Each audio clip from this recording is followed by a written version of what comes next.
सुख पायो।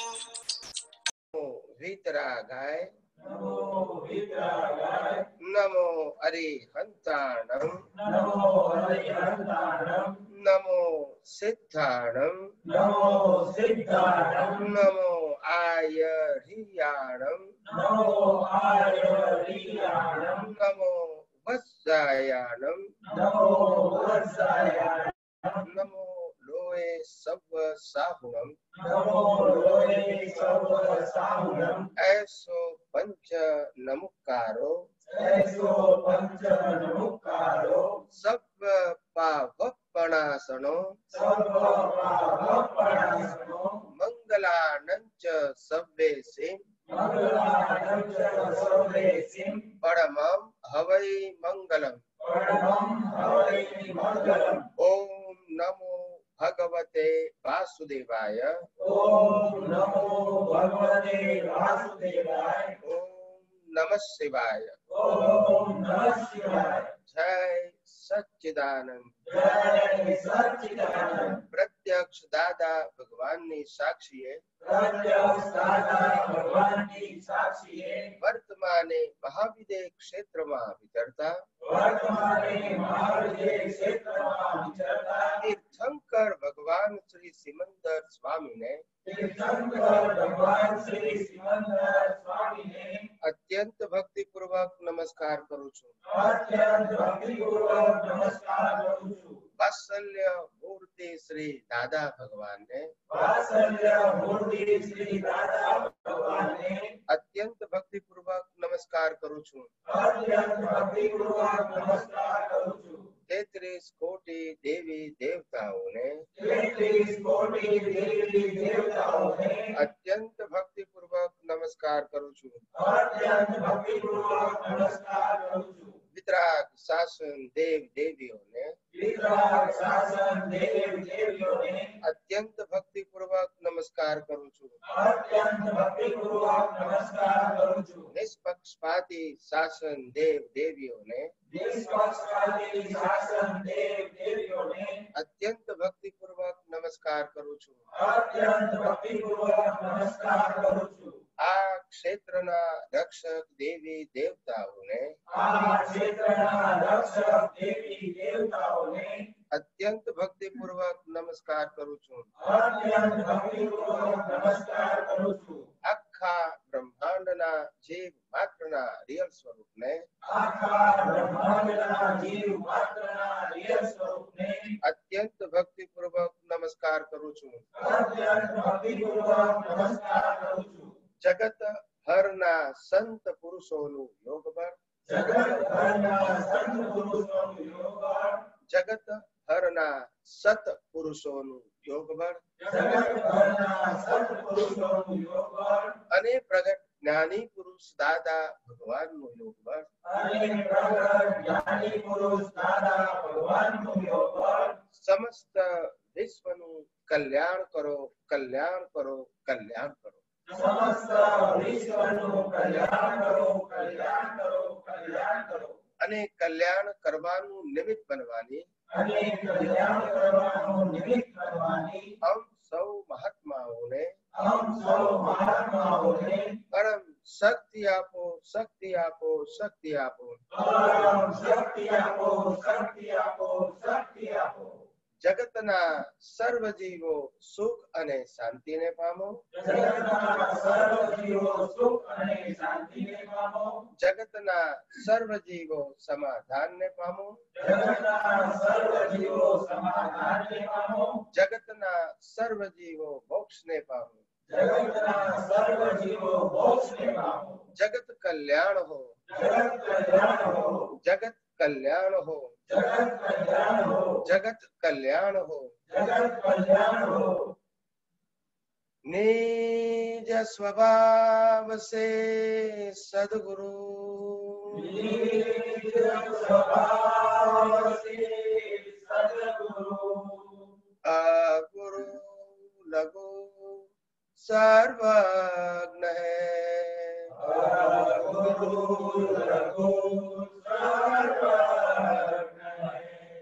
सूक्ष्म तमा सिद्ध परम गुरु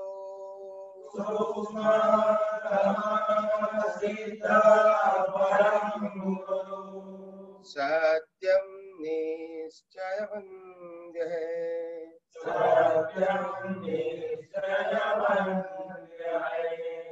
तैत्रिश कोटि दैवगण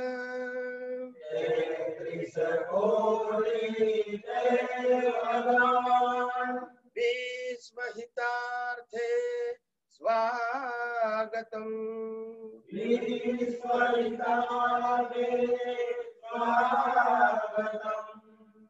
जग कल्याणक यज्ञ में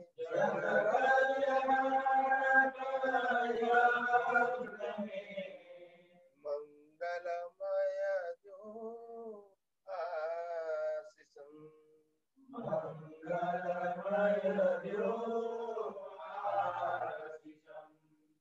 सिद्ध स्वरूपे मूर्तमो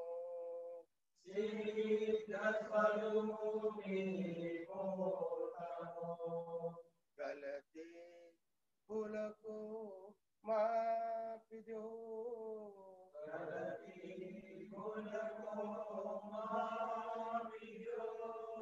व्यवहारे सद्बुद्धि हो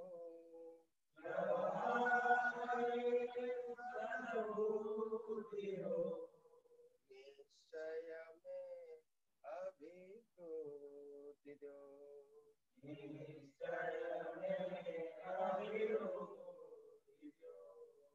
जय सच्चिदानंद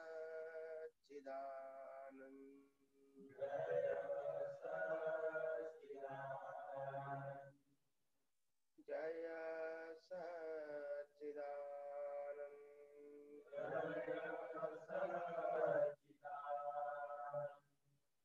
हे श्री पद्मावती माँ हे श्री चकेश्वरी माँ અમે સૌ આપને અત્યંત ભક્તિપૂર્વક નમસ્કાર કરી અને પ્રાર્થના કરીએ છીએ કે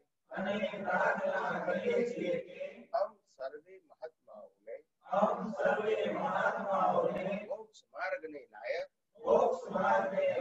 અને સહાયક સંજોગો પ્રાપ્ત થાઓ हे श्री मातंग यक्ष हे श्री सिद्धायिका देवी અમે સૌ આપને અત્યંત ભક્તિપૂર્વક નમસ્કાર કરી અને પ્રાર્થના કરીએ છીએ કે કેવળ વિતરાગ ચારિત્ર ધારણ કરી શાસનની રક્ષા કરવાનું ઉત્કૃષ્ટ પ્રકારનું નિમિત્ત કરવાની हम સૌ મહાત્માઓને પરમ શક્તિ આપો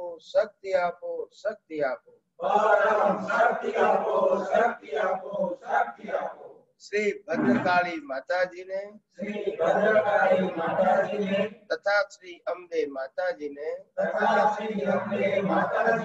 अत्यंत भक्ति पूर्वक नमस्कार करी અને પ્રાર્થના કરીએ છીએ કે પ્રાપ્ત મન વચન કાયાથી આ જગતના કોઈ પણ જીવને કિંચિત માત્ર પણ દુઃખ ન થાય તેવી સ્યાદવાદ વાણી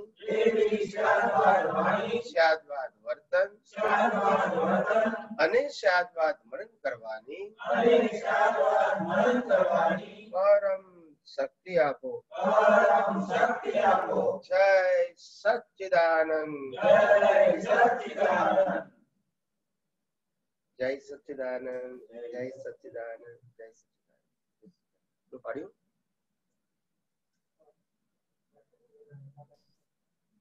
મોબાઈલ સાયલેન્ટ કર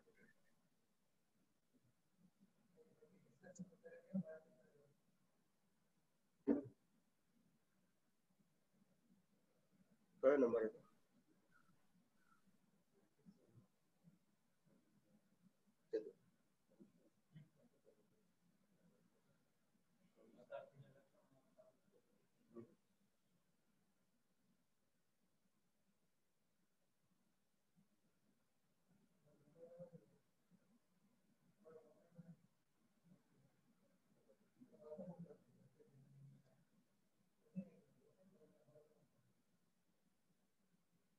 જય સચ્ચિદાનંદ. જય સચ્ચિદાનંદ સ્વામીજી. આપણે શ્રીમદ રાજચંદ્રજીના જે આપણી ગાથા છે એ થોડી આગળ લઈએ છીએ.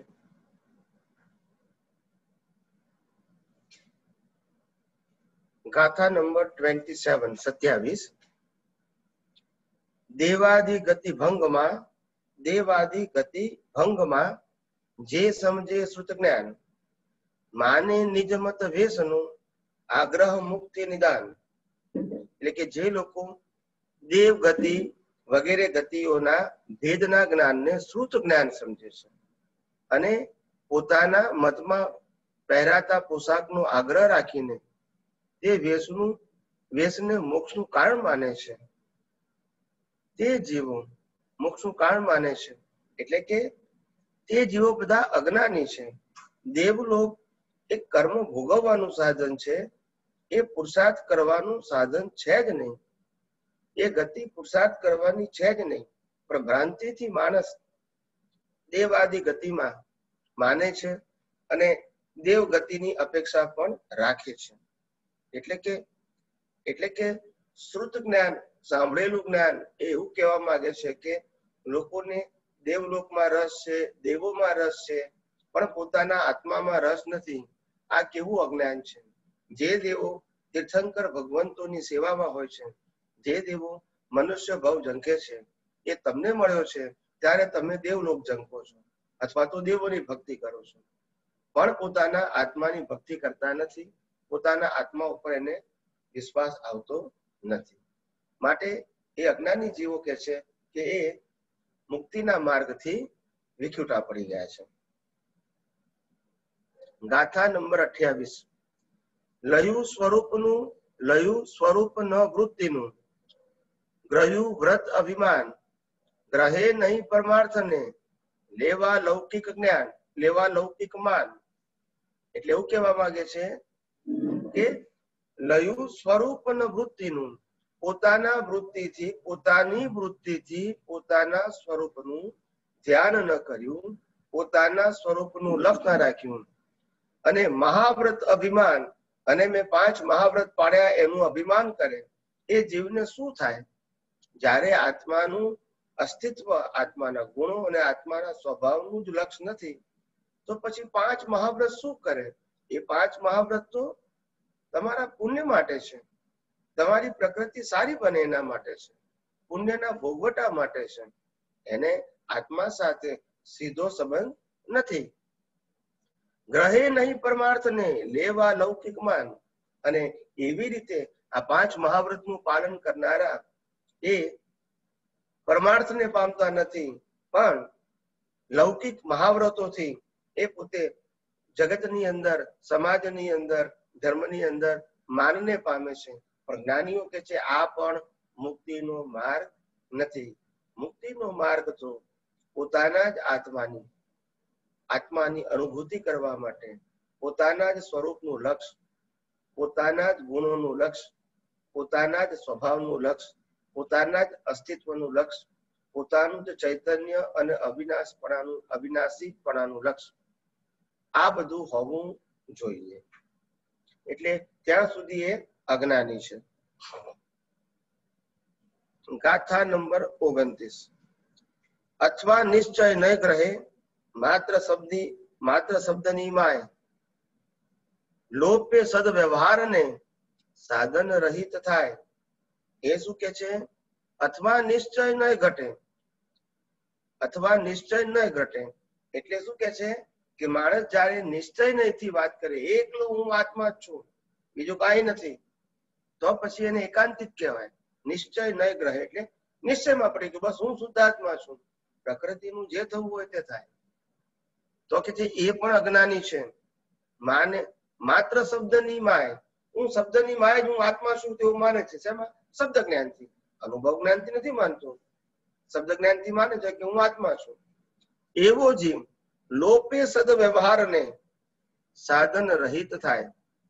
એટલે કે સદવ્યવહારને લોપે છે. લોપે છે એટલે મીન કે સદવ્યવહારનો ત્યાગ કરે છે અને સાધન રહિત થાય. એટલે એ પોતે સાધન વગરનો પાંગળો થઈ જાય છે. હવે શ્રીમદ રાજચંદ્રજી અહીંયા એ કહેવા માંગ્યું કે પ્રકૃતિ માટે સાધનની જરૂર છે અને દ્રષ્ટિ માટે પરમાત્માની જરૂર છે. પરમાત્માનું અસ્તિત્વ, ગુણો અને સ્વભાવનું લક્ષણ છે. એટલે એવું કહેવા માંગે છે કે સાધન જે છે આ મન વચન કાયા એ પણ સાધન છે અને એ મન વચન કાયાને કોઈ શુભ સાધન હોય તો એ સારી વસ્તુ છે, પણ એ કરતા ભાવે ન કરવું. પણ એ સાધનને કારણે તમારી વૃત્તિઓ એની અંદર જાય, બીજા કશામાં જાય નહીં. એટલે કે અંદરની વૃત્તિમાં શુદ્ધાત્મા પદ અને બહાર તમારી પ્રકૃતિ છે એ કુદરતી રચના પ્રમાણે બાહ્ય પ્રવૃત્તિમાં પણ શુભ પ્રવૃત્તિમાં ઇન્વોલ્વ હોય. એટલે નહીતર શું થાય કે આત્મજ્ઞાન પ્રગટ ના થાય અને વ્યવહારમાં પણ પુણ્ય ના બંધાય. આવું બે બગડવું ના જોઈએ.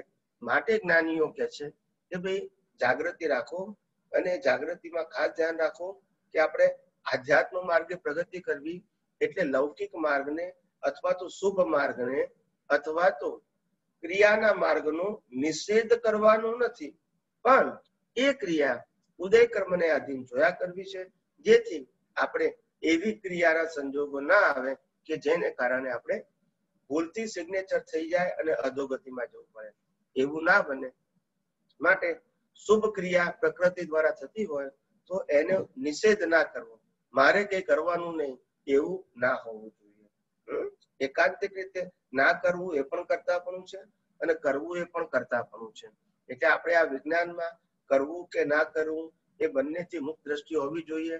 પણ કુદરતી રીતે પ્રકૃતિની અંદર સારા ગુણો લાવેલા હોય, 5 મહાવ્રત પાળવાના લાવેલા હોય, તો પછી એનો નિષેધ પુરુષાર્થે કરીને, અભિમાને કરીને, જ્ઞાને કરીને નિષેધ કરવાની જરૂર નથી.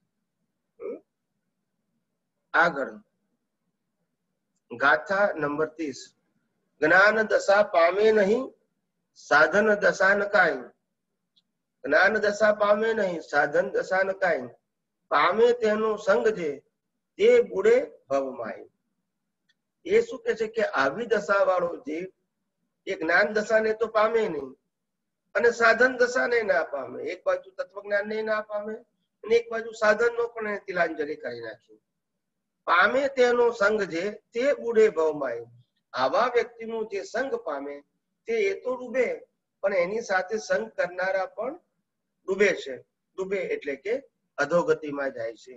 એ મુક્તિના માર્ગે આગળ વધી શકતા નથી, કારણ કે તત્વજ્ઞાનની અનુભૂતિ થઈ નથી અને વ્યવહાર માર્ગ છોડી દીધો. માટે પુણ્ય પણ ના બાંધે એટલે અધોગતિમાં જાય છે. આવું જ્ઞાની પુરુષ કહેવા માંગે છે. જય સચ્ચિદાનંદ. જય સચ્ચિદાનંદ. જય સચ્ચિદાનંદ સ્વામીજી.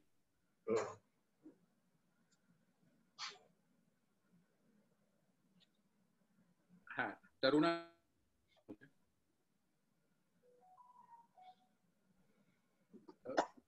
તરુ કપાસી.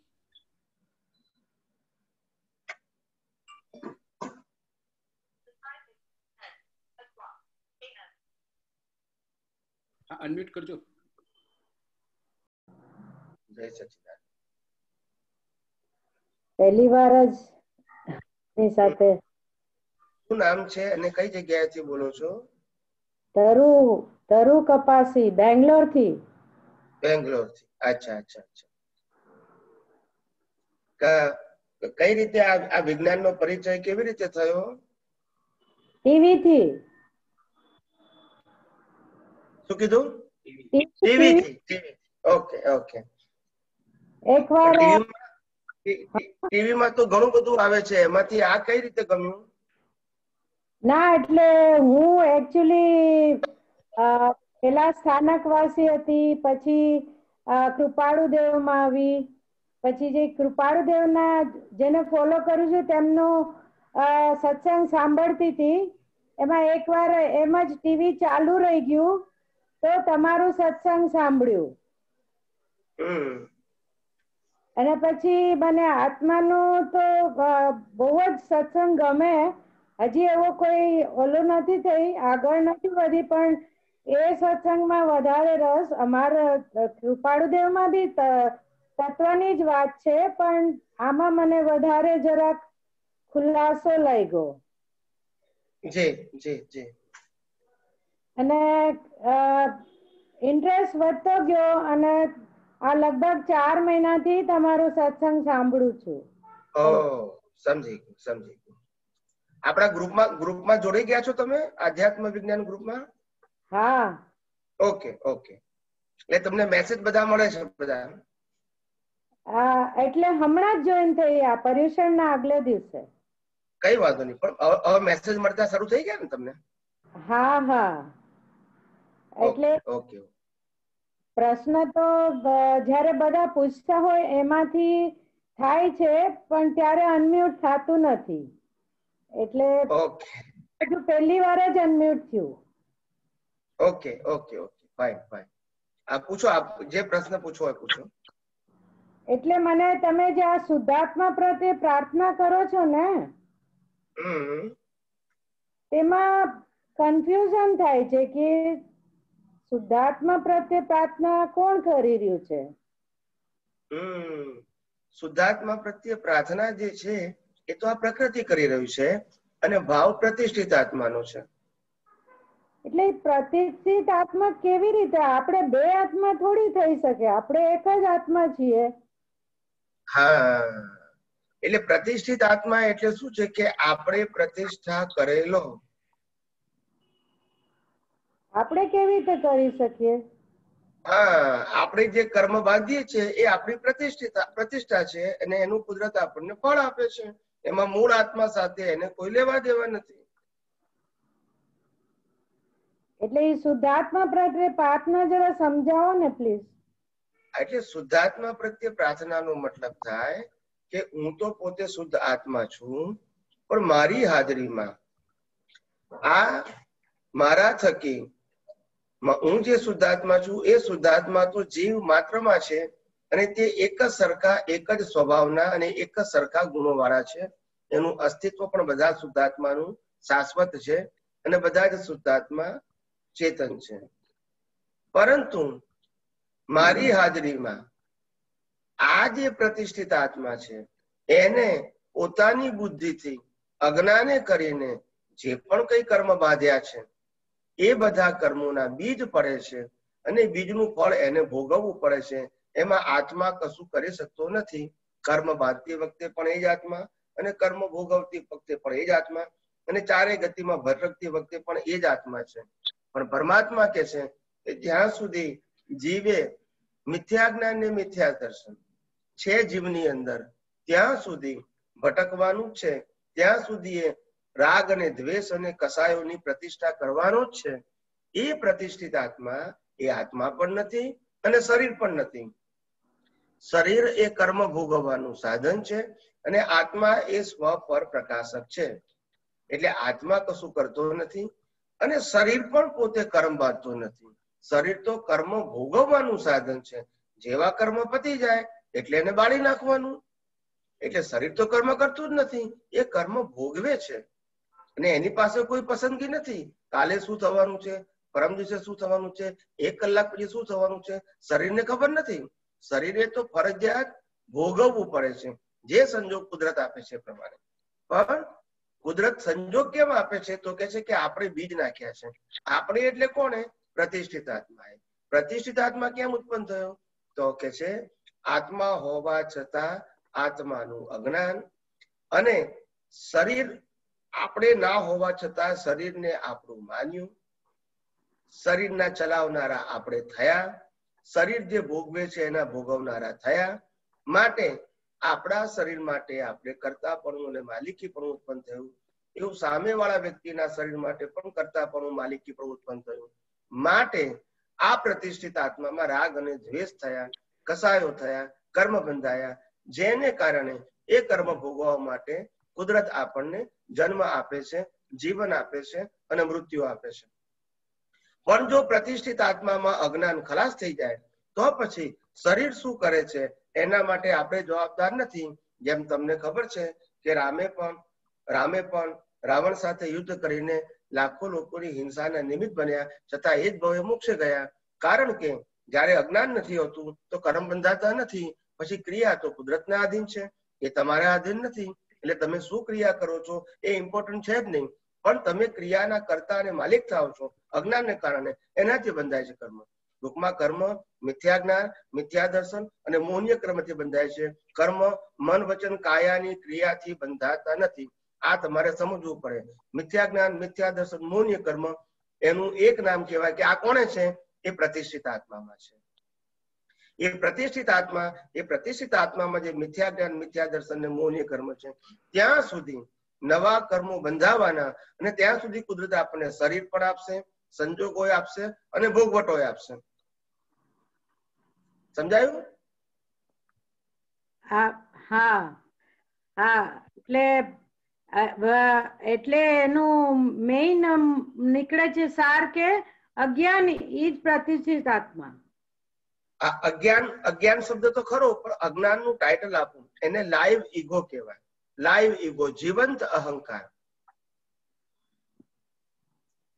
લાઈવ ઈગો જીવંત અહંકાર છે. એ જીવંત અહંકાર જ પુરુષાર્થ કરી શકે અને કર્મ બાંધી શકે, અથવા તો કર્મ અજ્ઞાનનો નાશ કરી શકે. પુરુષાર્થ કરવાની સત્તા પ્રતિષ્ઠિત આત્મા પાસે છે, પ્રકૃતિ પાસે નથી.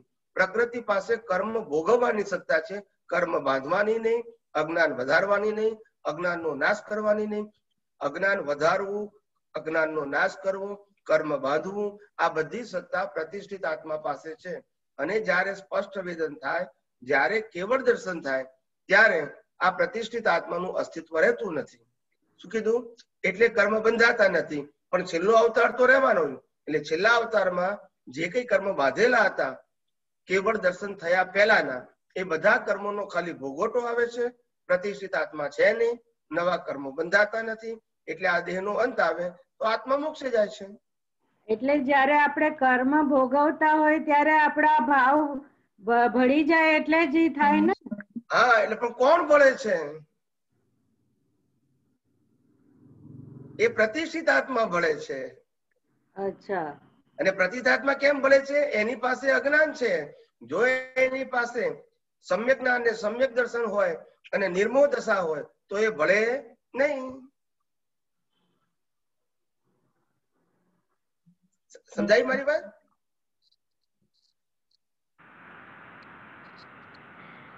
સમજાય કે નહીં મારી વાત? હા, એટલે જે હવે આપણે અજ્ઞાન દશામાં આપણાથી જે કર્મો પહેલા બંધાઈ ગયા છે એ ઘડી ઘડી યાદ આવતા જ હોય તો આપણે શું કરવું? કશું નહીં. યાદ આવે એનો વાંધો નથી. આપણે એના માલિક ના થવું ને કરતા ના થવું. એટલે પણ ઈ જે આપણાથી ખૂબ મોટી મોટી ભૂલો થઈ ગઈ છે, ઈ ઘડી ઘડી આપણને યાદ આવ્યા જ કરે અને એમ કે પ્રાયશ્ચિત થી ઈ ભૂલોનો નાશ થઈ જાય, તો પછી પ્રાયશ્ચિત કર્યા કરવું કે શું કરવું? પહેલી વસ્તુ એ કે આપણે સમજવાનું કે આપણી પાસે શ્વાસ લેવાની સ્વતંત્ર શક્તિ છે કે નહીં. હા, ઈ બરાબર. આપણને વાતમાં એક એક પ્રશ્નનો સિમ્પલ જવાબ આપો, છે કે નહીં? નહીં. નથી. તો શ્વાસ લેવાની સ્વતંત્ર શક્તિ નથી, તો જે શ્વાસના આધારે મન વચન કાયા ચાલે છે એમાં કઈ પણ કરવાની સ્વતંત્ર શક્તિ હોય? અને જો ના હોય તો પછી એ ફરજિયાત હોય, એના માટે આપણે જવાબદાર હોય. અને આપણે જવાબદાર ના હોય તો પછી એમાં પ્રાયશ્ચિતની જરૂર છે. પ્રાયશ્ચિત ક્યારે હોય? તમે ક્રિયા માટે જવાબદાર હોય તો પ્રાયશ્ચિત જરૂરી છે. પણ પ્રકૃતિ ભૂલ કરે અને પ્રકૃતિ માફી માંગે એની સાથે વાંધો નથી, પણ માફી માંગવાની પ્રક્રિયાને પુરુષાર્થ માનવું એને ધર્મ કહેવાય, આધ્યાત્મ ના કહેવાય. આધ્યાત્મ એટલે કે મન વચન કાયા અને તેની અવસ્થાથી મુક્ત રહેવું એને આધ્યાત્મ કહેવાય. અને પ્રકૃતિને સુધારવી, બદલવી, ફેરવવી, પ્રકૃતિની ક્રિયા માટે પ્રાયશ્ચિત કરવું અને ધર્મ કહેવાય. એ પાપ પુણ્યનો માર્ગ છે. બરાબર સ્વામી, પણ આપણને ઘડી ઘડી યાદ આવતું હોય ત્યારે શું જાગૃતિ રાખવી? યાદ ગમે એટલી વખત આવે, યાદ એની મેતે આવે છે ને જતું પણ એની મેતે રહે છે. આપણને શું વાંધો છે? ના, પણ ત્યારે કોઈ ભાવ તો આવે જ જાય ને. એટલે જ્યાં સુધી ભળીએ નહીં ત્યાં સુધી એને ભાવ ના કહેવાય, એને વિચાર કહેવાય. તો શું કરવું એ ત્યારે? એને જ્યારે પણ આપણા ચિત્તની અંદર અને મનની અંદર વિચાર સ્વરૂપે અથવા ચિત્તની અંદર દ્રશ્ય સ્વરૂપે પાછલી અવસ્થાઓ દેખાય ત્યારે આપણે જાણવું કે આ મન, વચન, કાયા અને મનની અંદર આવ્યું બુદ્ધિ, ચિત્ત અને અહંકાર. એ કુદરતી રચના છે અને એ કુદરતી રચનાથી હું સર્વથા મુક્ત એવો શુદ્ધાત્મા છું. અચ્છા, આપણે જુદા જ છીએ. ભળીએ તો જવાબદાર છે. એવું છે કે અગ્નિ કેટલી મોટી છે એ મહત્વનું નથી, પણ અગ્નિ આપણે 100 ફૂટ દૂરથી જોઈએ છે તો આપણે કોઈ લેવા દેવા નથી, આપણને કઈ નુકસાન કરતી નથી. પણ જો અગ્નિ પાસે જઈને હાથ નાખીએ તો જ નુકસાન થાય. અગ્નિ હોવાથી નુકસાન નથી થતું, અગ્નિ જોવાથી નુકસાન નથી થતું. હા બરાબર. પણ એટલે આ હંમેશા પેલા અજ્ઞાન અવસ્થામાં ઘણી મોટી મોટી ભૂલો થઈ છે, એટલે નિમિત્તને ખૂબ દોષિત જોયા છે અને હજી પણ યાદ આવે ત્યારે દોષિત જ જોવાઈ જાય. પણ તમે કહો છો કે હું નિમિત્તને દોષિત જોઉં છું. મારી દ્રષ્ટિએ તમે તો તમારા શરીરને દોષિત જોવો છો. એટલે હંમેશા ભોગવટો રે, ભય રે કે શું થશે. એટલા માટે જ તું કે આપણી પાસે જ્યાં સુધી સૈદ્ધાંતિક જ્ઞાન નથી ત્યાં સુધી ભીખ અને ભય ઉત્પન્ન થાય. પણ જયારે સૈદ્ધાંતિક જ્ઞાન મળે પછી ખબર પડે કે આ તો પ્રકૃતિ તો કુદરતે આપેલી છે, કુદરત એને ચલાવે છે અને કુદરત એનો અંત લાવવાનું છે, અંત લાવશે.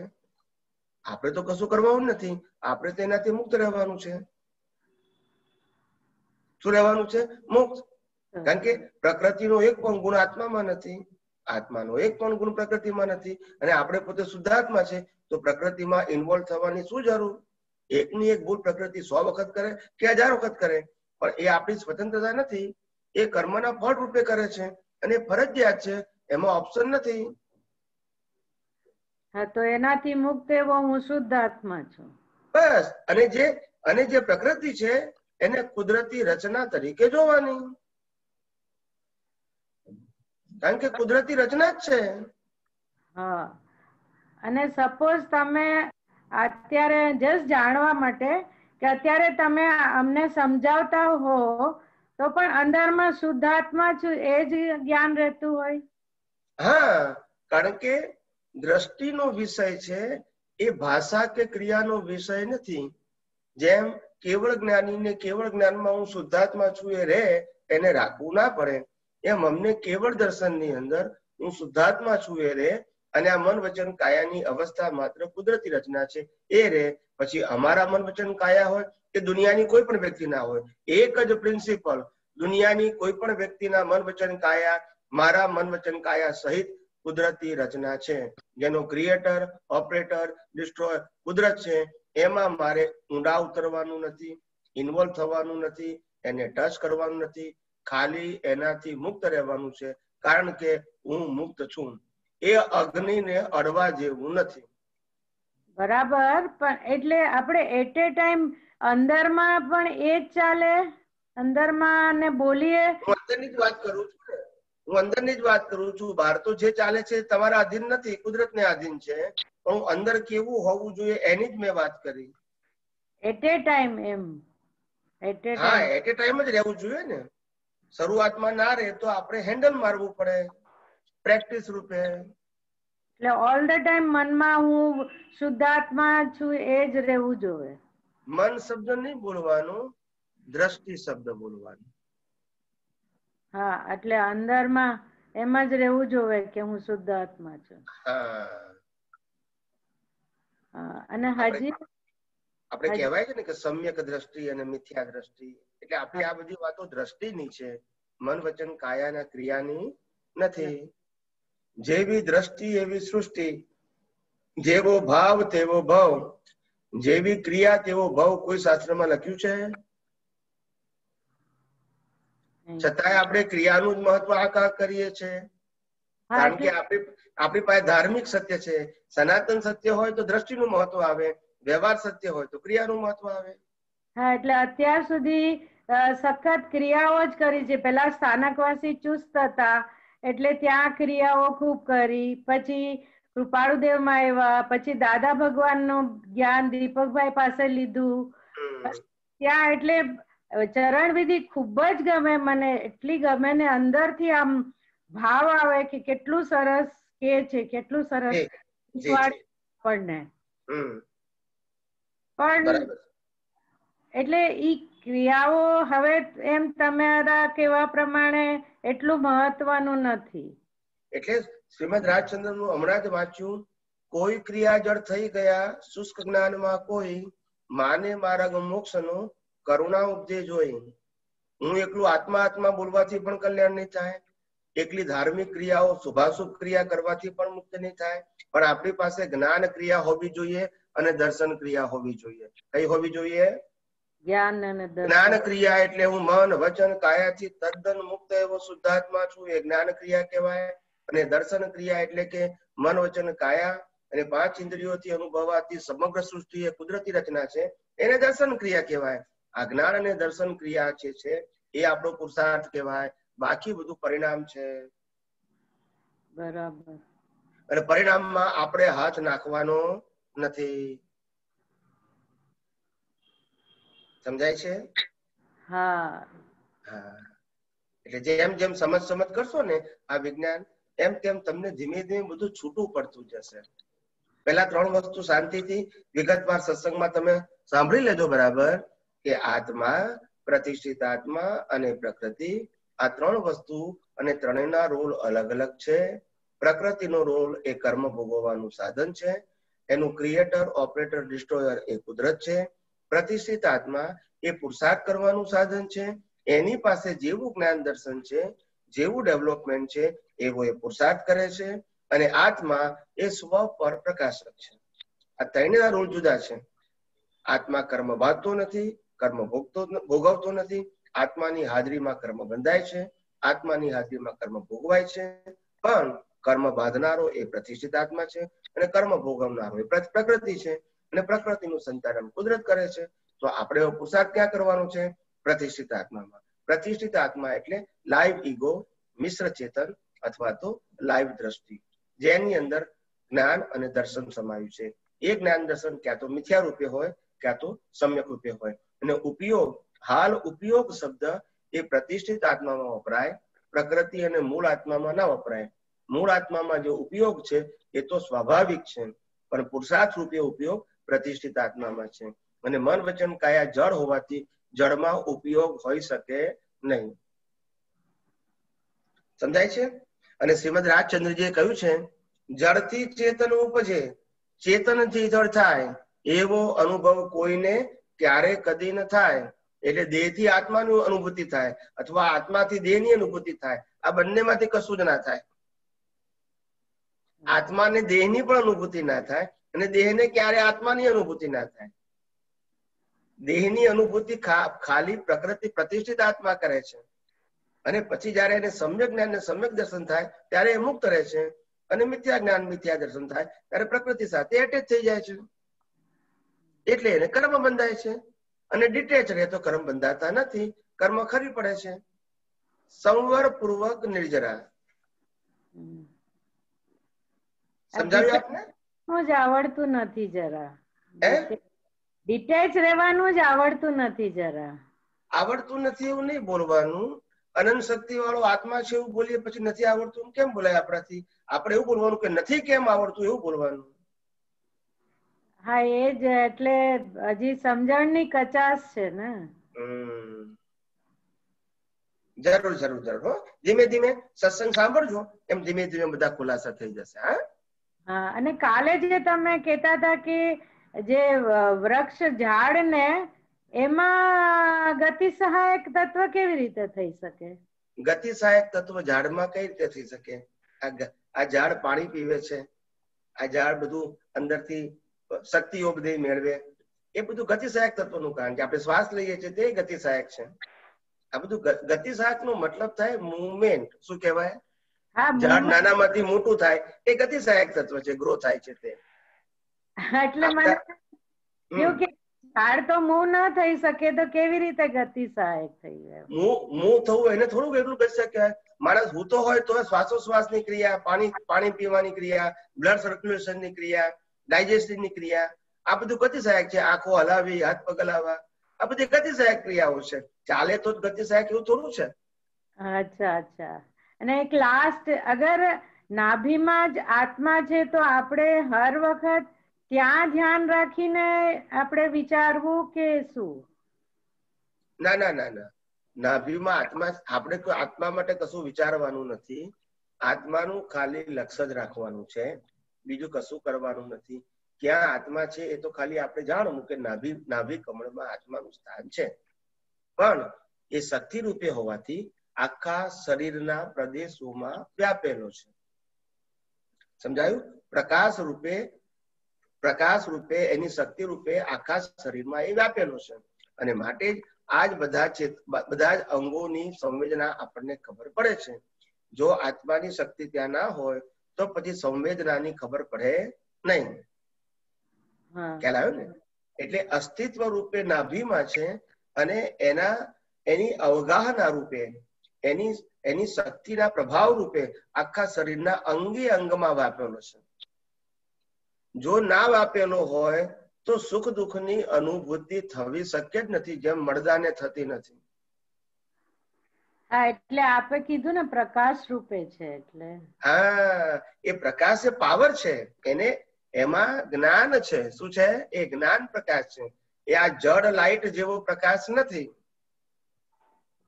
આ જડ લાઈટ ને ફિલિંગ નથી હોતી, પણ આ જ્ઞાન પ્રકાશમાં ફિલિંગ થાય છે. કેમ? તો કે ચૈતન્ય પ્રકાશ છે. કેવો છે? ચૈતન્ય પ્રકાશ. અને આ ઘરમાં ટ્યુબલાઇટ નો પ્રકાશ છે, જડ પ્રકાશ છે. ચૈતન્ય ના કહેવાય. ટ્યુબલાઇટ ને કશું ના થાય, અથવા ટ્યુબલાઇટ ની હાજરીમાં પણ કશું ના થાય. પણ ટ્યુબલાઇટ ના પ્રકાશને આપણે માણી શકીએ ખરા, ટ્યુબલાઇટ ને કશું ના થાય. જયારે ચેતન જે છે એ ચેતનની હાજરીમાં આ જે પ્રતિષ્ઠિત આત્મા છે એને બધું થાય છે, કારણ કે બિલીફ એની પાસે છે. ક્રિયા પ્રકૃતિ પાસે છે, પણ બિલીફ એની પાસે છે. એટલે એમ કે છે કે આત્મા હર પ્રદેશે છે. એટલે પ્રદેશે એટલે કે જેટલી અવસ્થાઓ છે એ અવસ્થાને પ્રકાશિત કરનારો આત્માનો પ્રકાશ છે. નહીતર અવસ્થા પ્રકાશિત ના થાય. પ્રકાશિત થવી એટલે ખુલ્લી થવી. સમજાવ્યું ને? ખુલ્લી થવી. નહીતર ના, કોઈ પણ વસ્તુ જળ હોય અને એ જળ વસ્તુ ચેતનના પ્રકાશ વગર એને સમજી, અનુભવી કે ભોગવી શકાય નહીં. જળનો તો સ્વભાવ જ નથી. મળદાને ગમે એટલું કરો, કશું ના થાય. તો કિંમત તો ચેતનની જ છે ને? પણ એ ચેતન અત્યારે અજ્ઞાન હોવાથી એ પ્રતિષ્ઠિત આત્મા દ્વારા વ્યક્ત થાય છે. એટલે પ્રતિષ્ઠિત આત્મામાં જેવું જ્ઞાન દર્શન છે એવી તમારી આજની અનુભૂતિ છે. અને એ પ્રતિષ્ઠિત આત્મામાંથી સંપૂર્ણ અજ્ઞાન ખલાસ કરવું એ આધ્યાત્મ માર્ગનો પુરુષાર્થ. અને જેમ જેમ અજ્ઞાન ખલાસ કરશો એમ તમને કેવળ દર્શન તરફ આગળ વધશો અને સંપૂર્ણ અજ્ઞાન ખલાસ થઈ જશે. એ જ સહાયક સંકેત, એ જ કેવળ દર્શન. પછી પ્રતિષ્ઠિત આત્માનું અસ્તિત્વ રહેતું નથી. પ્રતિષ્ઠિત આત્માનો જન્મ અજ્ઞાનથી થયો છે અને પ્રતિષ્ઠિત આત્માનો અંત અજ્ઞાન નાશ થવાથી થઈ જાય છે. એટલે એ સ્વયં થયો છે. શું કીધું? એ સ્વયં થયો છે પ્રતિષ્ઠિત આત્મા. સ્વયં શું બોલ્યા? સ્વયં એટલે પોતાની મેળે જ થયો છે. પોતાની મેળે જ થયો. આત્માના પ્રકાશની અંદર જયારે પ્રકૃતિનું મહત્વ એકેન્દ્રિયથી આપવા માંડ્યું ત્યારથી અજ્ઞાન છે. પ્રત્યેક ઇન્દ્રિયમાં અજ્ઞાન ગાઢ થયું, પછી મનુષ્યમાં આવ્યા ત્યારે બુદ્ધિ પડી તો પણ અજ્ઞાન જ ગાઢ થયું છે. આત્મા તો છે પણ ગાઢ શું થયું તો કે મિથ્યા જ્ઞાન ને મિથ્યા દર્શન. અને એ જ મિથ્યા જ્ઞાન ને મિથ્યા દર્શન એ ઘાતી કર્મ રૂપે પ્રતિષ્ઠિત આત્મામાં પડેલું છે કે જેને આધારે રાગ દ્વેષ ને કસાય થાય છે, કર્મ બંધાય છે અને જન્મ મરણના ચક્કર ચાલુ રહે છે. પણ એ અજ્ઞાન કેમ એવી રીતે થઈ શકે પોતાની મેળે? અજ્ઞાન પોતાની મેળે થઈ શકે કારણ કે અજ્ઞાન એટલા માટે થયું કારણ કે જેને જે દેખાયું તે સ્વીકાર્યું ને. જેના પ્રકાશમાં દેખાયું એને ના સ્વીકાર્યું. 5 ઇન્દ્રિયોથી દેખાયું એ સ્વીકાર્યું. હા, પણ 5 ઇન્દ્રિય કોના પ્રકાશમાં પ્રકાશિત થયું એ ના ખબર પડે. અચ્છા. આત્મા ના હોય તો 5 ઇન્દ્રિય કામ કરે ના. તો આપણે તો ઇન્દ્રિયથી દેખાયું એને જ મહત્વ આપ્યું છે, પણ ઇન્દ્રિયને કેમ દેખાયું તો કે આત્માથી, એને મહત્વ આપતા નથી. આખી જિંદગી આપણે શરીરને મહત્વ આપ્યું, શરીરના સંજોગોને, સાધનો, સંપત્તિ, સંબંધોને મહત્વ આપ્યું, 5 ઇન્દ્રિયથી દેખાતી અવસ્થાઓને મહત્વ આપ્યું, આખી લાઈફ બીજા શું કરે છે સારું કે ખરાબ એને મહત્વ આપ્યું. પણ જેની હાજરીમાં આ બધી વસ્તુ શરીર, 5 ઇન્દ્રિય અને સંજોગોની અનુભૂતિ થાય છે એવા આત્માનું મહત્વ આપણે આપ્યું નહીં. એટલે તમે તો એકડો જ કાઢી નાખ્યો. આત્મા વગર કશું છે જ નહીં. હા, એટલે આત્મા કરતા હતા પણ એટલે રિયલ માં નહીં સમજે. હા, એટલે હંમેશા શું હતું કે આત્માનો જવાબ 50% સાચો છે, પણ સાથે જે દર્શન હતું તે દર્શન ના થયું. આપણે આ જગતમાં બંધાયા છે મિથ્યા દર્શન.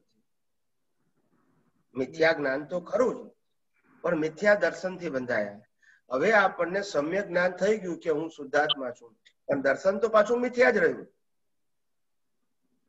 હું શરીર છું, હું શરીરને ચલાવનાર છું, હું શરીર દ્વારા ભોગવું છું, બીજા વ્યક્તિઓ મને માન આપે છે, મને અપમાન આપે છે, મારી પાસેથી વસ્તુ લઈ લે છે અથવા તો મને આપે છે. આ બધું મિથ્યા દર્શન તો રહ્યું છું ના. મિથ્યા દર્શન થી તો કર્મ બંધાય છે. એટલે જ્ઞાન સમ્યક થયું પણ દર્શન સમ્યક ના થયું ને.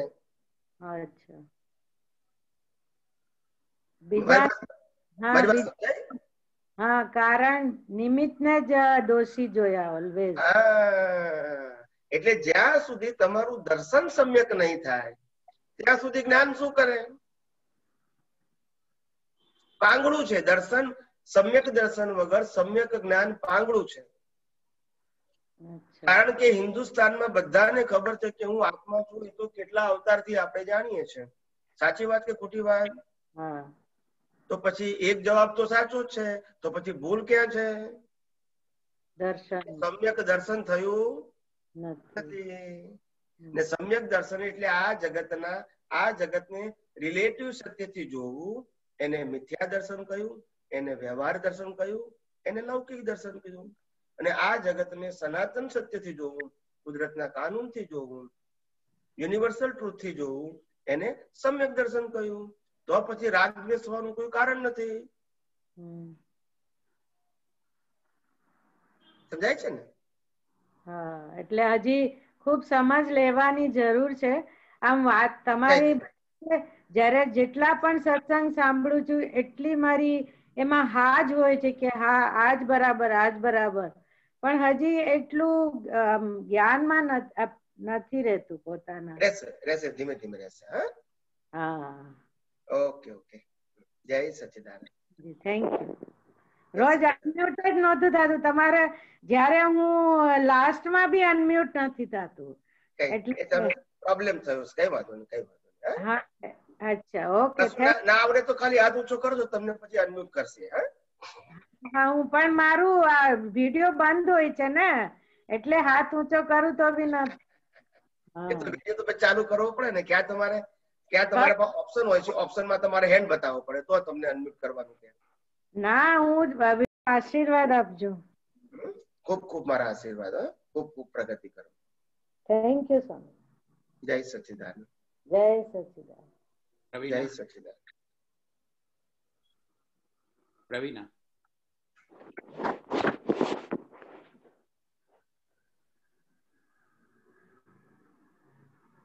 હેલો.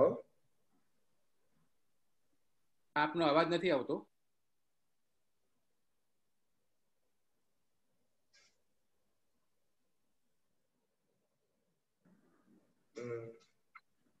ના, અવાજ નથી. જય સચિદાનંદ. જય સચિદાનંદ. હા, હવે આ પ્રશ્ન એ હતો કે દાદા વાણીમાં છે કે જ્ઞાની પુરુષ શુદ્ધાત્મા છું બોલે છે, પણ એમને શુદ્ધાત્માનું લક્ષ્ય બેસે નહીં ને. જ્ઞાની પુરુષ પાપ બાળી આપે ત્યારે શુદ્ધાત્માનું લક્ષ્ય બેસે, એટલે પહેલા પાપ ધોવાઈ જવા જોઈએ. તો જ્ઞાની પુરુષ આપણા કયા પાપ બાળવા સમર્થ છે એમ કે? હા, એટલે પાપ બાળે છે એટલે બીજું કશું નહીં. આ તમારું મિથ્યા જ્ઞાન જે છે એ મિથ્યા જ્ઞાન એટલું બાળે છે કે શુદ્ધાત્માનું લક્ષ તમને બેસે. ઓકે. બાળે છે એટલે જ્ઞાનાગ્નિથી બાળે છે. બાળે છે એટલે કે નાશ નથી કરતા, પણ જ્ઞાનાગ્નિથી તમારું જે લક્ષ્ય છે એ શુદ્ધાત્મા પદમાં બેસે એટલી એમની પ્રક્રિયા છે, જેને આપણે દ્રષ્ટિ આપવાની, દ્રષ્ટિ બદલવાની પ્રક્રિયા કહેવાય. શું કહેવાય? બરાબર, દ્રષ્ટિ આપવાની. એ દ્રષ્ટિ બદલવાની પ્રક્રિયા એ જ્ઞાની પુરુષનું સામર્થ્ય છે.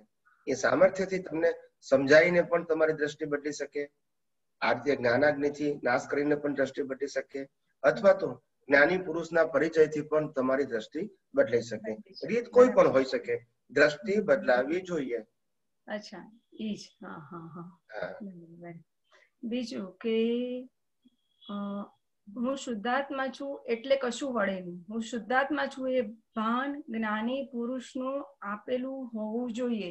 તો દરેક જીવ માટે આ જ વસ્તુ હોય, તીર્થંકર હોય કે સામાન્ય માણસ હોય? હા, એટલે અનુભવી જ્ઞાની પુરુષ હોવા જોઈએ, એને આપેલી દ્રષ્ટિ હોય, એમાં પાવર હોય. અને અનુભવી પુરુષ વગર આપણને હું શુદ્ધાત્મા શબ્દ બોલે તો એની પાસે પાવર ના હોય, નોલેજ હોય, એ નોલેજ ખાલી ટ્રાન્સફર કરે. તો પછી સ્વયં બુદ્ધ જે હોય છે એને કોઈ આગળ જ્ઞાની મળેલા હોય કે? સ્વયં બુદ્ધ તો છેલ્લા અવતારમાં હોય, આગલા અવતારમાં તૈયાર કરનારા મળ્યા હોય ને. અચ્છા, મળ્યા જ હોય. એટલે આ પ્રોસેસ તો આ જ. હા હા હા, આ જ પ્રોસેસ છે. આ જ પ્રોસેસ છે. હા હા, રાઈટ. ઓકે. હવે બીજું કે શુદ્ધાત્મા પાસે શક્તિ માંગવી, તો આ માંગવી, આપવી અને લેવી, એટલે આ એક શ્રદ્ધા છે કે સાયન્સ છે? એટલે કહું કે પહેલી વસ્તુ એ કે આપણે શક્તિ ભગવાન પાસે માંગીએ, શક્તિ ગુરુ પાસે માંગીએ, શક્તિ દેવી દેવતાઓ પાસે માંગીએ, ગમે તે પાસે શક્તિ માંગીએ, બરાબર છે. પણ શક્તિ તો આત્માથી જ મળે છે, કારણ કે આત્મા ચેતન છે. બાકી તો તમારી શ્રદ્ધા છે. ગુરુ ભગવાન કે દેવી દેવતા એ ત્રણે કુદરતી રચનાને આધીન છે, કોઈ સ્વતંત્ર નથી. આત્મા એક જ ચેતન છે ને આત્મા એક જ સમર્થ છે. આત્મા એક જ અનંત શક્તિ વાળો છે. બરાબર, પણ આત્મા બોડીમાં જસ્ટ કેટાલિસ્ટ છે, બરાબર?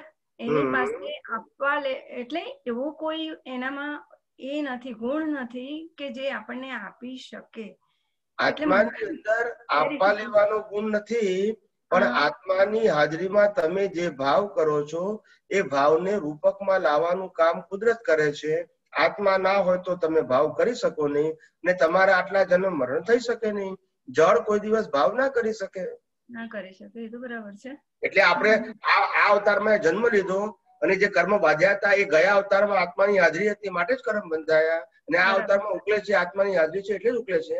મળતું કર્મ બાંધી શકે નહીં અને કર્મ ભોગવી શકે નહીં. બરાબર. એટલે આત્માનો કેટલો મોટો છે એ તમને સમજાવવું જોઈએ.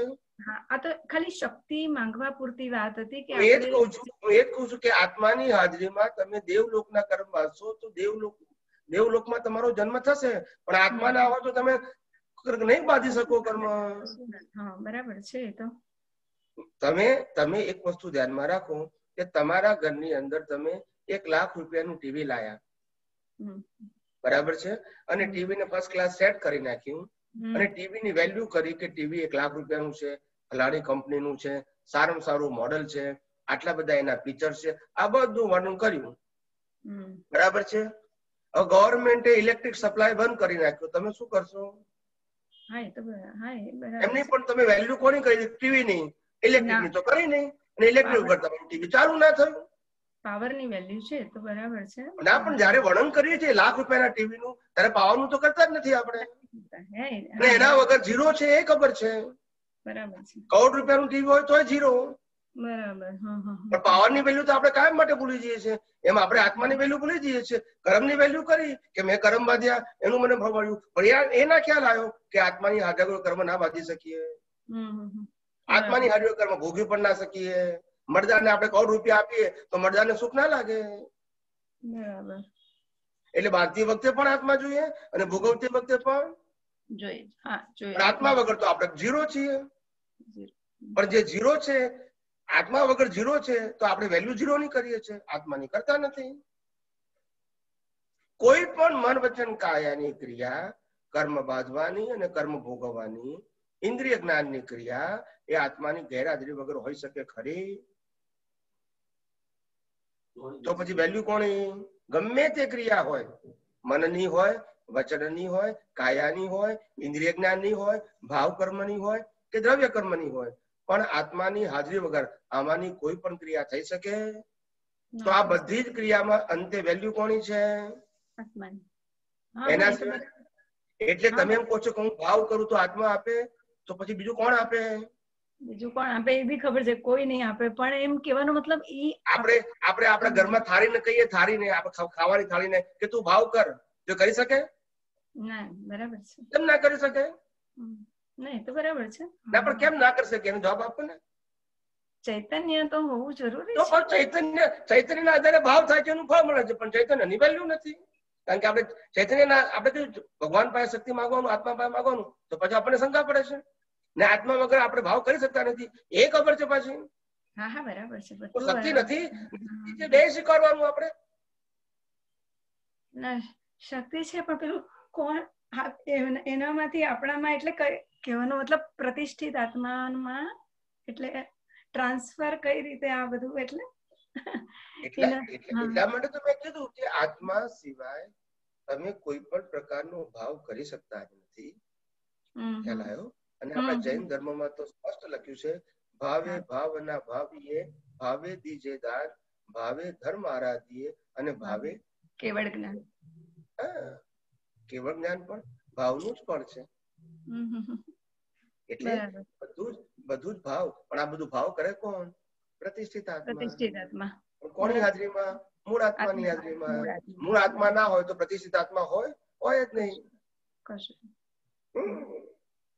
બીજું કે આપની વાણી અત્યારની છે એ ભવિષ્યનું શાસ્ત્ર બનશે. બરાબર?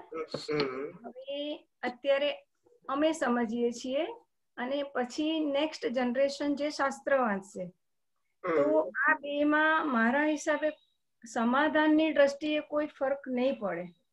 બરાબર છે? હું સમજુ છું ના, કારણ કે સાયન્ટિફિક છે. પ્રત્યક્ષ વાણી સાયન્ટિફિક વાણી છે, બરાબર છે, પણ હંમેશા પ્રત્યક્ષની કમ્પેરિઝન તો થાય જ નહીં. એટલે શું ફરક પડશે એક્ઝેક્ટલી? કારણ કે H2O ગઈકાલે પણ હતું, આજે પણ H2O એટલે પાણી, આવતીકાલે પણ એ જ રહેશે. હું સમજી ગયો તમારો કહેવાનો આશય. હું સમજી ગયો કે પેલી શ્રદ્ધાની વાણી છે અને આ સિદ્ધાંતની વાણી છે અને માટે કોઈ ફરક નહીં પડે. એ તમારો એંગલ હું સમજી ગયો. કારણ કે એટલું ધ્યાન રાખવાનું, દાદાની વાણીમાં શું છે કે સામેની વ્યક્તિના લેવલને ધ્યાનમાં રાખીને જવાબ નીકળતા હતા. જ્યારે આપણામાં એ પ્રશ્ન નથી, સામેની વ્યક્તિનું લેવલ કાંઈ પણ હોય, જે પ્રશ્ન હોય એનો જવાબ પ્રિન્સિપલી જ હોય, મીન્સ અધ્યાત્મ લેવલ થી જ હોય, એટલે જવાબ મીન્સ આન્સર સેમ રહે છે. હું એ વિચાર આવે કે આ શાસ્ત્રો ખોલા નહીં બને, કહેવાનો મતલબ કે જીવતા જ રહેશે ને, એમ કેવું. એટલે હંમેશા શું છે કે દરેક વસ્તુની એક અસર હોય. અમુક વર્ષો સુધી એની વેલ્યુ રહે, પણ પછી ધીમે ધીમે પછી જે એને ફોલો કરનારા હોય અથવા ફોલો કરાવનારા હોય ને, એ ધીમે ધીમે અંદર મીઠું મરચું નાખે એટલે પછી ભેળસેળ થઈ જાય પછી. ના, પણ આપણે તો જેમ એક્ઝેક્ટ જેમ દાદા બોલતા હતા એ જ એમ આપ બોલો છો એ જ આવશે રેકોર્ડ. ના, એ રેકોર્ડિંગમાં આવશે, પણ પછી ચોપડીઓ પછી અપભ્રંશ થઈ જાય ને. અચ્છા. અત્યારે આ મહાવીરનું આગમ ક્યાં સાચું છે? હા, પણ ભાવિનની થોડી વાડી છે. એ વખતે આ બધા મીડિયા નહોતા. હવે આ મીડિયા છે તો માણસ ફેરફાર નહીં કરી શકે. એટલે આ મીડિયા જેની બિગિનિંગ થઈ છે એનો એન્ડ તો આવે કે ના આવે? હા, એ બરાબર. બધા સિદ્ધાંતો ધ્યાનમાં રાખવાના આપણે. હા, બરાબર છે. આ બધું જ આ ઓડિયો વિડિયો આ ઇન્ટરનેટ આ તે બધું બિગિનિંગ છે તો એનો એન્ડ પણ આવવાનો છે. હંમેશા જાગ જમાડ વાળી વસ્તુ હોય ને એનું લાઈફ ઓછું હોય, અને જે જાગ જમાડ વાળું ના હોય, નેસેસિટી વાળું હોય, એની લાઈફ વધારે. એટલે આ બધું જાગ જમાડ વાળું કહેવાય. એનું લાંબુ આયુષ્ય હોય નહીં એનું. તો સેટેલાઇટ બેટેલાઇટ વર્લ્ડ વોર થાય ને તો બધા એકબીજા સેટેલાઇટ તોડી નાખે એટલે ઇન્ટરનેટ બંધ થઈ ગયું. પતી ગયું. હા, બરાબર છે. એટલે કઈ બહુ મોટી વસ્તુ નથી આ બધી વસ્તુ. એના આધાર તોડી નાખે એટલે પતી જાય. પણ એનીવે એટલે કહેવાનો મતલબ કે હંમેશા પ્રત્યક્ષની જ વેલ્યુ હોય છે, પ્રત્યક્ષ વાણીની જ વેલ્યુ હોય છે. પરોક્ષની વેલ્યુ પછી છે ને ઘટતી જાય પછી. કારણ કે દરેક વ્યક્તિ પછી પોતાની મતીથી એને સમજાવવા જાય ને. ચોપડી આપો પણ ચોપડીમાં પણ જયારે વાંચનાર છે ને પાછો એ વાંચનાર એની મતીથી વાંચે. પછી એ ચોપડી આખી 2 વખત 5 વખત 10 વખત વાંચે ને ત્યારે થોડુંક એને સાર પકડાય. એવી રીતે. આ શું તમે આટલા બધા સત્સંગ સાંભળ્યા પછી હવે સત્સંગ સાંભળો છો એટલે તમને ગમે, પણ કોઈ પહેલી વખત સત્સંગ સાંભળે તો એને વિજ્ઞાન સમજતા અને સ્વીકારતા વાર લાગે. એવી રીતે છે. બરાબર. ઓકે. અચ્છા, હવે બીજું કે એક જગ્યાએ એવું ખાલી એટલે ક્લેરિફિકેશન, બીજું કાંઈ નહીં આમાં, કારણ કે લેયરની વાત આગળ ઘણી બધી થઈ ગઈ. એટલે 14 લાખ લેયર માંથી એવું વાંચવામાં આવ્યું હતું કે 50,000 રહે ત્યારે આત્મા વિશે જાણવાની ઈચ્છા થાય અને 5,000 રહે ત્યારે આત્મજ્ઞાન મળે. આપણે વાત થઈ ગઈ એ બધું એ ખબર છે કે 7 લાખ રહે ત્યારે સમ્યક્તાની શરૂઆત થાય. એટલે આમાં આ પેલું કઈ તથ્ય છે? બસ એટલું. પહેલી વસ્તુ એ કે આંકડાની રમતમાં પડવાનું નહીં. ઓકે. ના, બરાબર છે. કારણ કે આપણે કોઈને સાચા ને ખોટા કેવું હોય તો આપણો વિષય નથી. રાઈટ. ઓકે.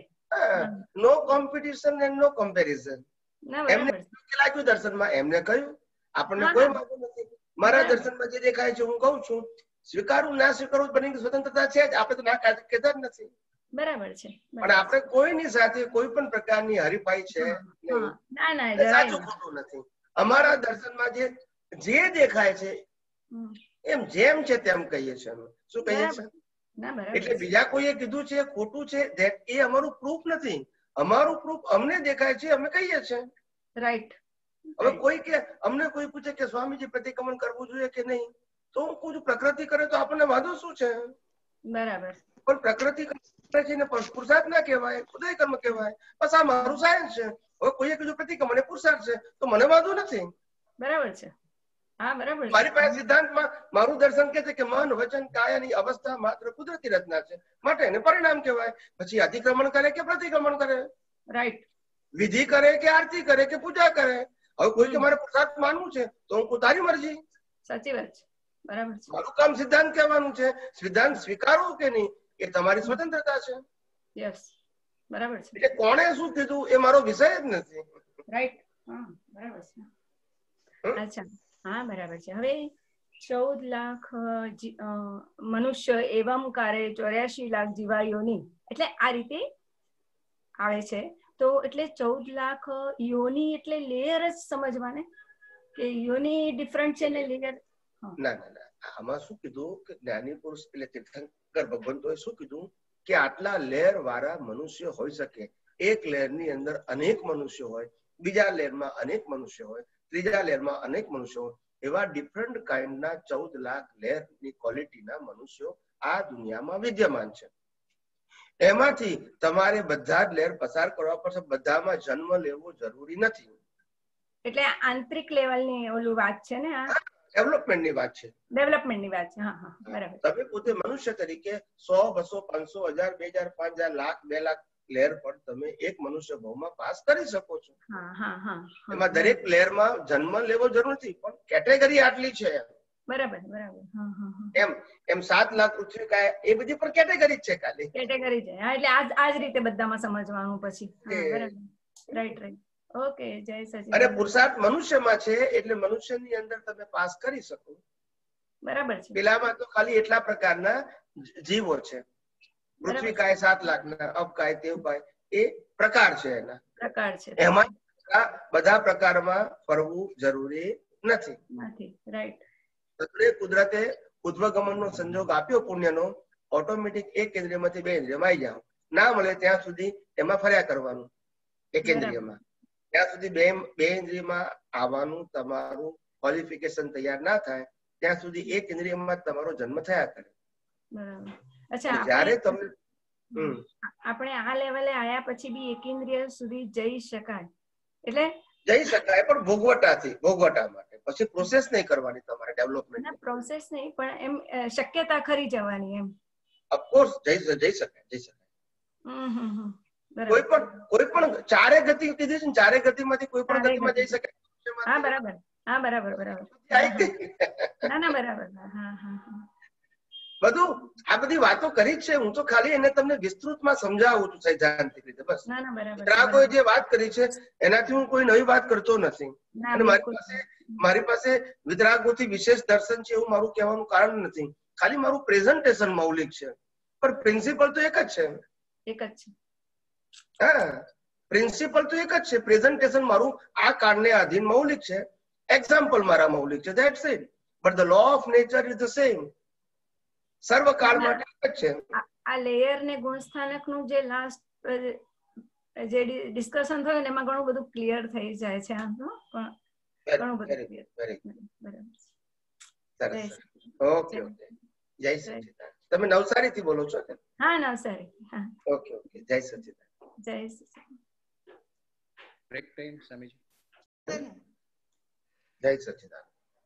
સ્વામીજી, હું આ રોજે તમારો સત્સંગ સમજ કરું છું પણ મને એક વસ્તુ સમજાતી નથી કે આજે આપણે કુદરત કહીએ છીએ, કુદરતી કાનૂન ને કુદરતી રચના, એ આમ થોડું સમજમાં તો આવે છે પણ હું એને મારે એ ખબર નથી પડતી કે એનું આપણે કહે ને કે એ વ્યક્તિ ચલાવે છે કે ટીમ વર્ક છે કે દેવી દેવતા સાથે છે, કઈ રીતે આ બધું ચાલે છે એ થોડું કન્ફ્યુઝન છે સ્વામીજી.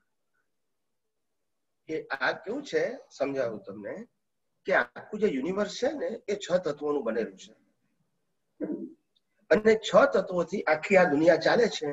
જેમાં દેવલોક આવી ગયા એના પણ રોલ છે, મનુષ્ય આવી ગયો એનો પણ રોલ છે, પ્રાણી આવી ગયો એનો પણ રોલ છે, નરક લોક આવી ગયો એનો પણ રોલ છે. દરેકના પોતપોતાના રોલ છે ઇન્સ્ટ્રુમેન્ટલી. બરાબર છે. પણ મૂળ 6 તત્વોથી 7મું તત્વ કોઈ નથી. સમજાય છે? જેમ દેવી દેવતાઓ આપણને હેલ્પ કરે છે એવું આપણે માનીએ શક્તિના આધારે, તો આપણે પ્રાણીઓને હેલ્પ કરીએ છીએ, વનસ્પતિને હેલ્પ કરીએ છીએ, નદીને હેલ્પ કરીએ છીએ, પહાડને હેલ્પ કરીએ છીએ. ખ્યાલ આવે ને? એટલે દરેક વ્યક્તિ એકબીજાના ઉપર આધારિત છે. આપણે પ્રાણીઓને પણ હેલ્પ કરીએ છીએ, ખવડાવીએ પીવડાવીએ રાખીએ છીએ એને બધું, પછી એ આપણને હેલ્પ કરે છે. આવું એકબીજાના ઉપર આધારિત છે. પણ 6 તત્વો એ શાશ્વત તત્વો છે. બાકી બધી અવસ્થાઓ છે. દેવલોક પણ અવસ્થા છે, આપણા મધ્યલોક પણ અવસ્થા છે, મધ્યલોકના જીવોની પણ અવસ્થા છે, નરગતિના જીવોની અવસ્થા છે અને દેવલોકના જીવોની પણ અવસ્થા કહેવાય છે. તત્વ પરમેનન્ટ, અવસ્થા ટેમ્પરરી, અને અવસ્થા એકબીજા ઉપર આધારિત હોય. કેવી હોય? તમે મનુષ્ય તરીકે જન્મ્યા એટલે માતા પિતા, ભાઈ બહેન, પતિ પત્ની, બાળકો, સગાવાળા, મિત્રો, સમાજ, રાષ્ટ્ર, આ એકબીજા ઉપર તમે આધારિત જ હો. તમે સ્વતંત્ર હોય જ ના શકો. બરાબર. Now you understand my point? પણ એ તમારે એક જગ્યાએથી બીજી જગ્યાએ જવું, એક જગ્યાએથી બીજી જગ્યાએ જવું તો ટ્રાન્સપોર્ટેશન જોઈએ, ક્યાં તો પોતાની ક્યાં જોઈએ, ક્યાં તો ભાડાનું વાહન જોઈએ, ક્યાં તો ટ્રેન જોઈએ, ક્યાં તો પ્લેન જોઈએ. એટલે સરકારની હેલ્પ થઈ ગઈ. એ બરાબર. પણ દરેક વસ્તુ એકબીજાને હેલ્પ ચાલે છે. હા, બોલો સ્વામીજી. પણ જે તારા અને ચંદ્ર, સૂર્ય, એ બધું કેવી રીતના ચાલે? એ પણ કોઈની હેલ્પ થી ચાલે? આ 6 તત્વોથી ચાલે? હા, એ લોકોના લાઈફ છે ને, એ લોકોના લાઈફ છે ને. અચ્છા. એની અંદર આ ચંદ્ર ને આ સ્ટાર દેખાય છે ને, સ્ટાર, એ બધા દેવોના પ્લેસીસ છે, હાઉસ છે, હાઉસ. અચ્છા. ઓકે. ને હાઉસ ની અંદર દેવ બદલાયા કરે. હાઉસ પરમેનન્ટ હોય. પરમેનન્ટ એટલે એ બી ચેન્જ થાય તો, પણ એની લોંગ લાઈફ હોય બધી. એમ અચ્છા જે ક્વેશ્ચન આ હતો સૂર્ય હોય ચંદ્ર હોય એમાં દેવ બદલાયા કરે, સૂર્ય ચંદ્રમાં બિંબ એનું એ હોય ને બિંબમાં સામાન્ય ફેરફારો થયા જ કરે, એવું નહીં કે કારણ કશી વસ્તુ પરમેનન્ટ નથી. હા સમજી ગઈ. 6 તત્વો સિવાય કશું પરમેનન્ટ નથી, ચેન્જેબલ છે, પણ લાઈફ નાની મોટી હોઈ શકે. ધારો કે સૂર્યના બિંબનું આયુષ્ય માનો કે 50 લાખ વર્ષનું હોય તો સામાન્ય વ્યક્તિને ખબર ના પડે એની વસ્તુ. બરાબર. આ પૃથ્વી હોય તો પૃથ્વીનું આયુષ્ય હોય તો આપણને ખબર ના પડે. કશું પરમેનન્ટ ના હોય, અવસ્થા રૂપે છે બધું.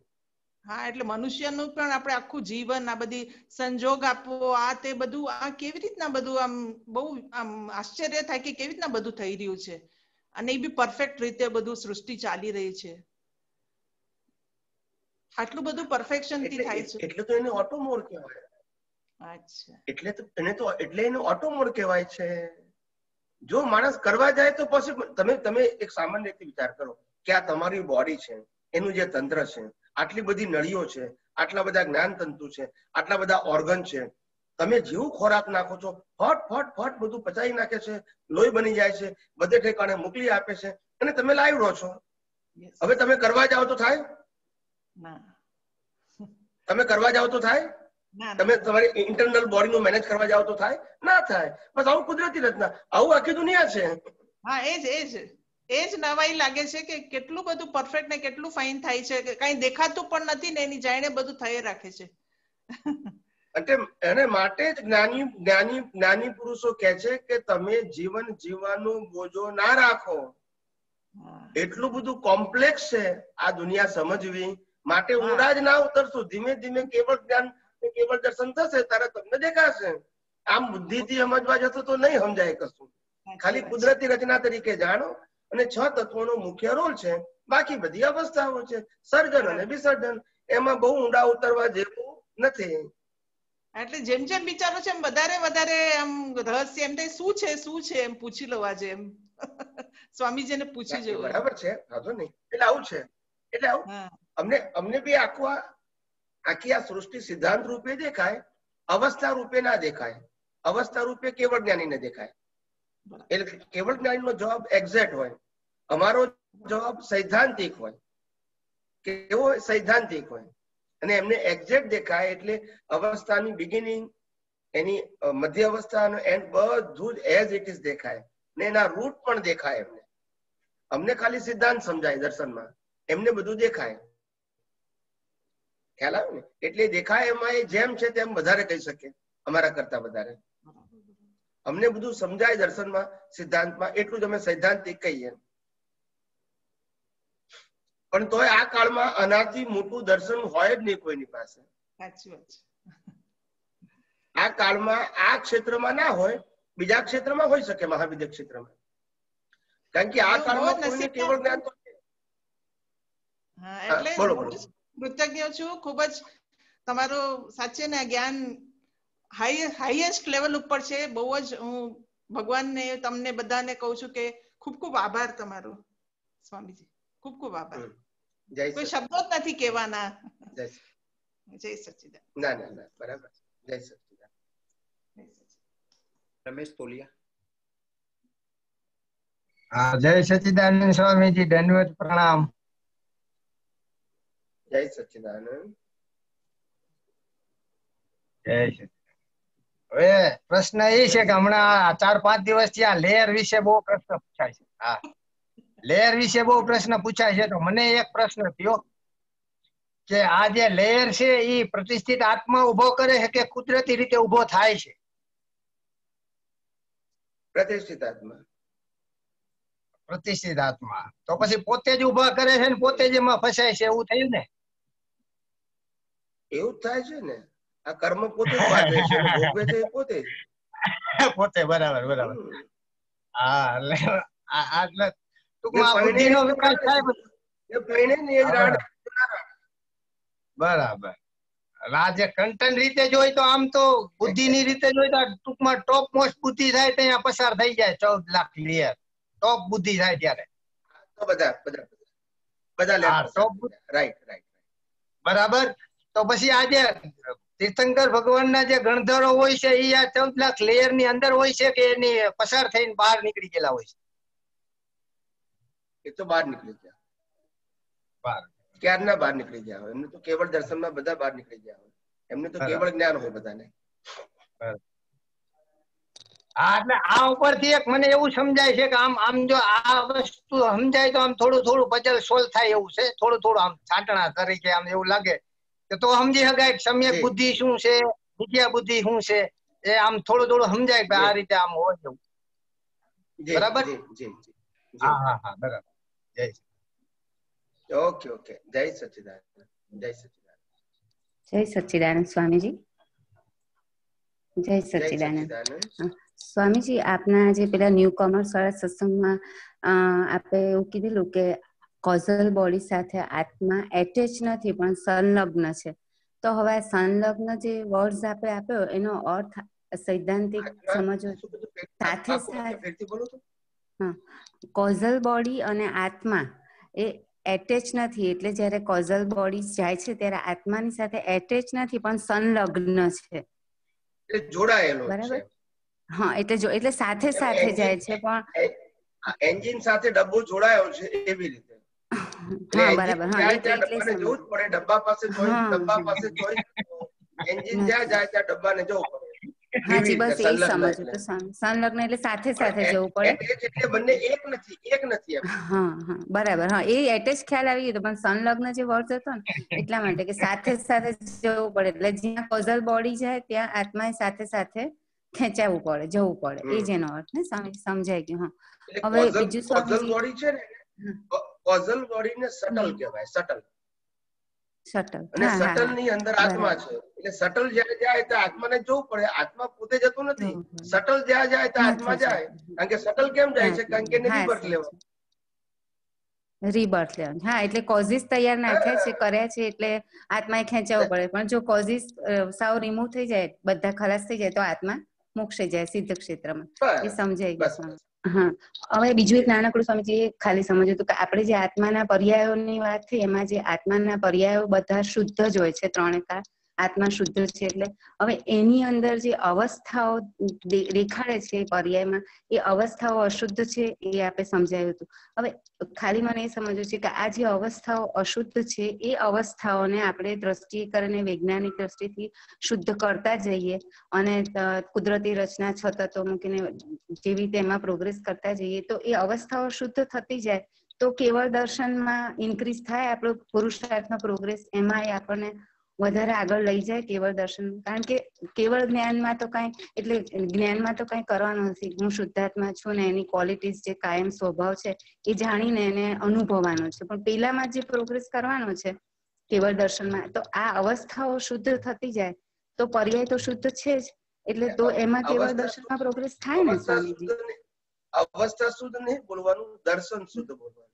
અચ્છા, હા, જી, હા, સોરી, બરાબર. દર્શન શુદ્ધ થતું જાય એટલે આપણે કુદરતી રચના છે, દર્શન હા જી, હા, સમજાઈ ગયું, બરાબર. હા, એટલે જે રિલેટિવ દ્રષ્ટિ આપણી જે ફાંફા મારતી એમાંથી આપણે રિયલમાં આવતા જઈએ અને કુદરતી રચના આ જે વિજ્ઞાનનો ઉપયોગ કરતા જઈએ તો એ બધી શુદ્ધ થતું જાય. આપણું કેવળ પેલું દર્શન શુદ્ધ થતું જાય તો કેવળ દર્શનમાં પ્રોગ્રેસ થાય ને સ્વામી, ઇન્ક્રીઝ થાય ને એમ પુરુષાર્થ થાય ને. હા, બસ સમજી. બસ કારણ કે એમાં જ ખાલી કન્ફ્યુઝન હતું કે જે રિલેટિવ અવસ્થામાંથી નીકળતા જઈએ તો રિયલમાં આવતા જઈએ ને રિયલમાં આવતા જઈએ તો કેવળ દર્શનમાં પ્રોગ્રેસ થાય અને તો આપણું એ લેવલ ધીરે ધીરે ઇન્ક્રીઝ થાય અને આપણે આગળ પ્રોગ્રેસ કરી શકીએ. બરાબર સ્વામીજી?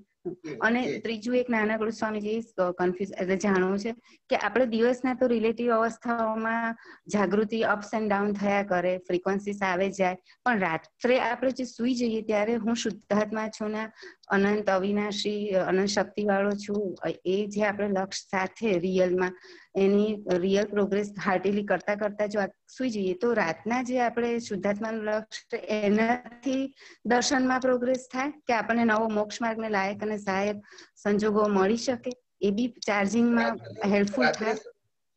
રાત્રે સપના એ પણ અવસ્થા જ છે ને?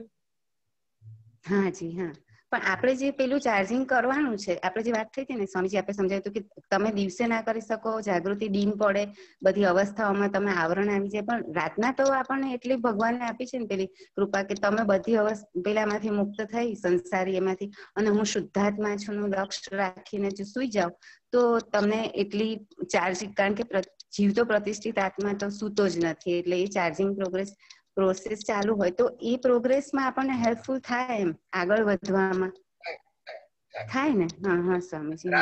રાત્રે વાણી ને કાયા ના હોય, મન તો હોય. બરાબર. હા બસ, એટલે એ કારણ કે આ દિવસ ને રાતમાં છૂટા રહેવું જલ્દી ઈઝી પડે.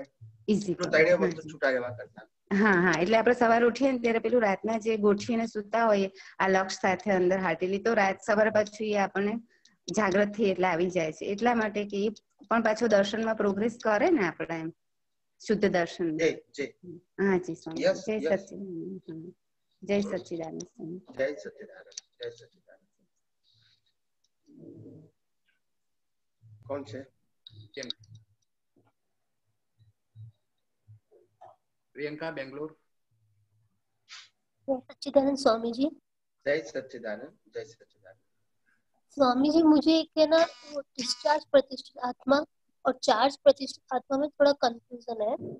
जैसे रात को एकदम अपन सोते हैं और एकदम सडन से नींद खुलती है खांसी होके, तो फिर अगर हम उस टाइम ऐसे सोचते हैं कि ये गति सहायक तत्व है, मैं शुद्ध आत्मा हूँ, तो वो जो बाद में आता है तो वो चार्ज प्रतिष्ठित आत्मा बोलती है कि वो डिस्चार्ज हो रहा है। शुद्धात्मा जो बोलने की क्रिया है वो तो डिस्चार्ज की है। जागृति की क्रिया नहीं, जो मन में जो चलता है कि एकदम सडन से नींद खुल गई है कि मैं शुद्ध आत्मा हूँ, ये जो तत्व आया है वो गति सहायक तत्व है, तो वो तो चार्ज प्रतिष्ठित ज्ञान दर्शन और ज्ञान है ना, सम्यक ज्ञान और सम्यक दर्शन। और कि नॉर्मल कुछ भी नहीं होता, एकदम नींद क्यों खुल गई, गुस्सा आता है ऐसे, तो वो डिस्चार्ज प्रतिष्ठित आत्मा है ना। हाँ, समझाऊ मैं कि मन वचन काया बुद्धि चित्त अहंकार की जो क्रिया स्वयं होती है वो डिस्चार्ज है, और जिसका इनको जागृति वो चार्ज पॉइंट है, वो चार्ज प्रतिष्ठित आत्मा है जागृति।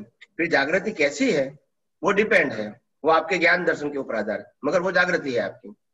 मगर जो क्रिया होती है वो डिस्चार्ज भाग है, वो मैकेनिकल है। और जो क्रिया होती है उस टाइम जो फील होता है वो किसको फील होता है?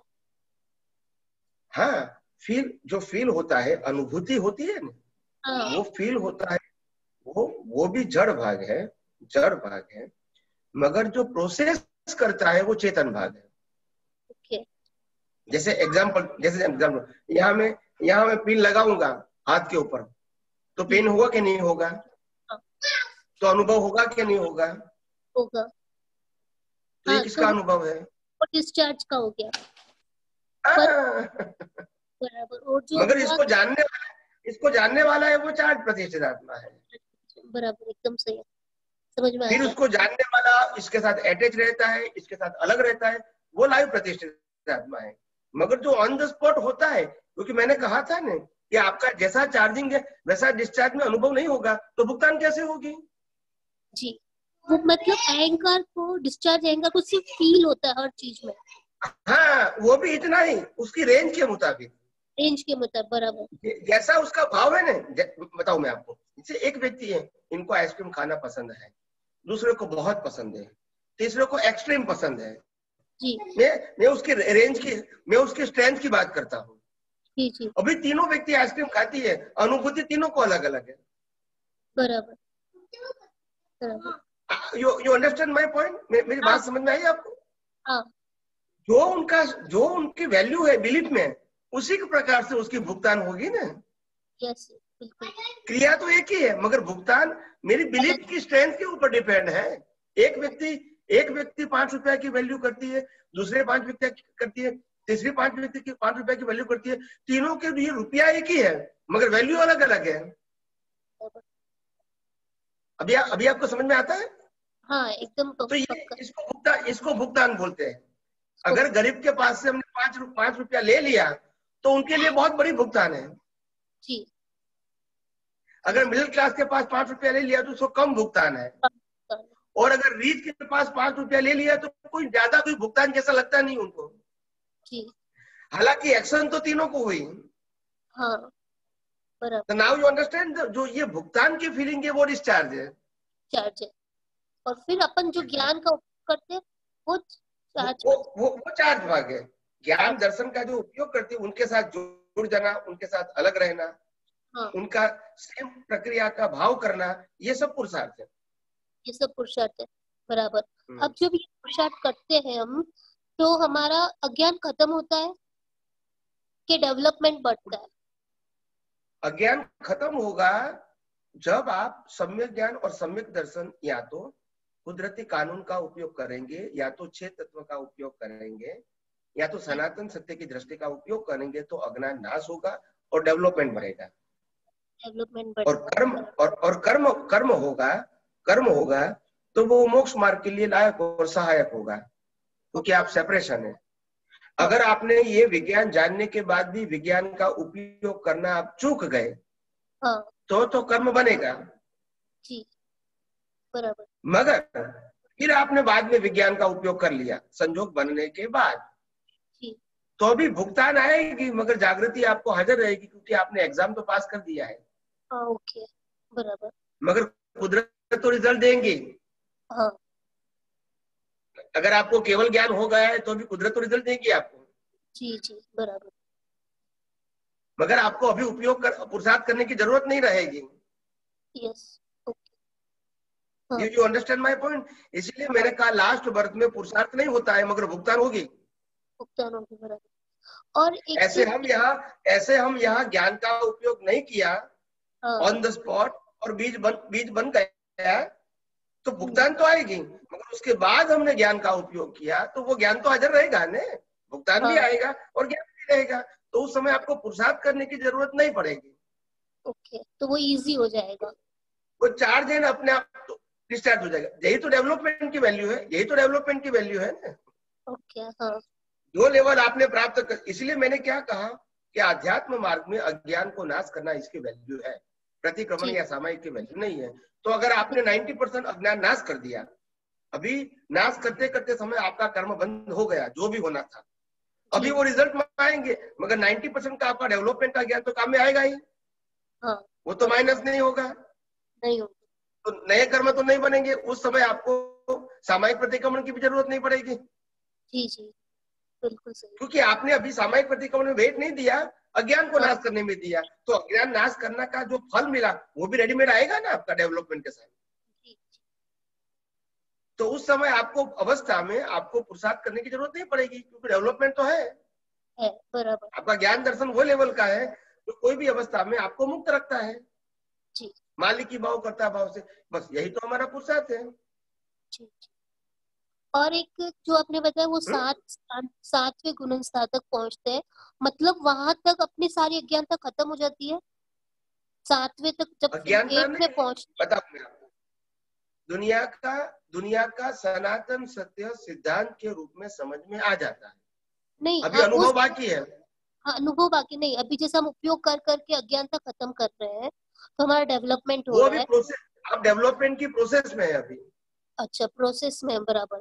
तो हम जब सातवें तक पहुंचते तब पूरी केवल दर्शन हो जाता है क्या सातवें तक पहुंचते तब? नहीं, साथ में ये दुनिया का सनातन सत्य समझ में आ गया आपके दर्शन में। ओके। अभी सिर्फ आपको वही दर्शन आपको 100% सब संजोगों में उपयोग करना है। वो 100%। अभी बताओ, अभी आपको आपके पास केवल दर्शन आपके पास 30% का है, तो आपको 30% का उपयोग करना है। 40% का है तो 40% करना है, 70% है तो 70% करना है, और 100% है तो फिर 100% का करना है। और 100% का करोगे अभी 100% का आप सम्यक दर्शन का उपयोग करोगे, तभी आप सभी प्रकार की अवस्थाओं से मुक्त रहोगे। ऐसी मुक्तता अगर आपकी 48 मिनट रही, दे कन्वर्ट इन केवल दर्शन, यानी बाहर में चले जाएंगे। मगर ऐसा 48 मिनट नहीं रहा तो अप्स एंड डाउन्स होता रहेगा, जी जी समझ में आ गया था। मगर डेवलपमेंट माइनस नहीं होगा आपका। बराबर। अभी मेन हमारा डेवलपमेंट करना है, अज्ञानता मिटानी है, बस अज्ञानता पे फोकस करना है कि कैसे खत्म करना है हर सहयोग में। ओके। तो अज्ञान अगर आपको ये कुदरती कानून सब समझ में आ जाने के बाद, यानी 7वें गुंठाने के बाद भी कर्म तो बंद हो गए। जी जी जी आप समझे ना? हाँ क्योंकि समझ अभी में। अभी अभी अभी आपकी दर्शन की खामी नहीं है, उपयोग की खामी है। ओके हाँ। पर जब ये आपने समझ ऐसे में बोला आया? 8वें में जब परिणति होती है, जब कोई भी उपयोग चूक जाते हैं तो उनके बहुत बड़े बड़े फल आते हैं, ऐसा क्यों?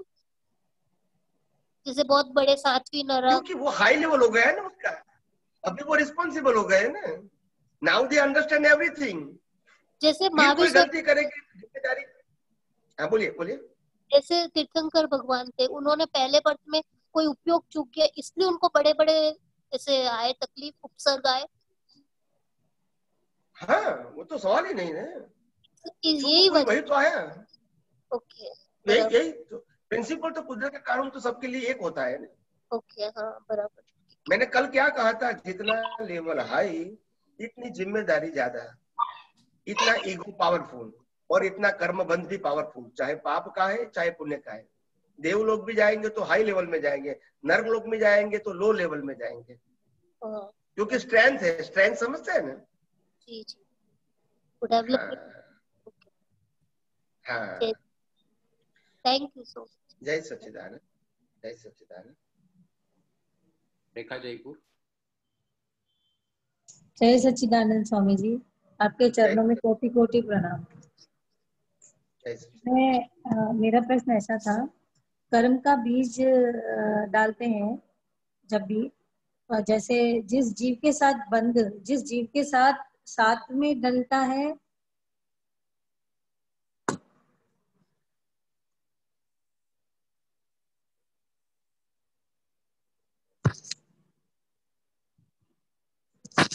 किया है उसी जीव के साथ भुगतान बात सकता है, सामने ऑपोजिट।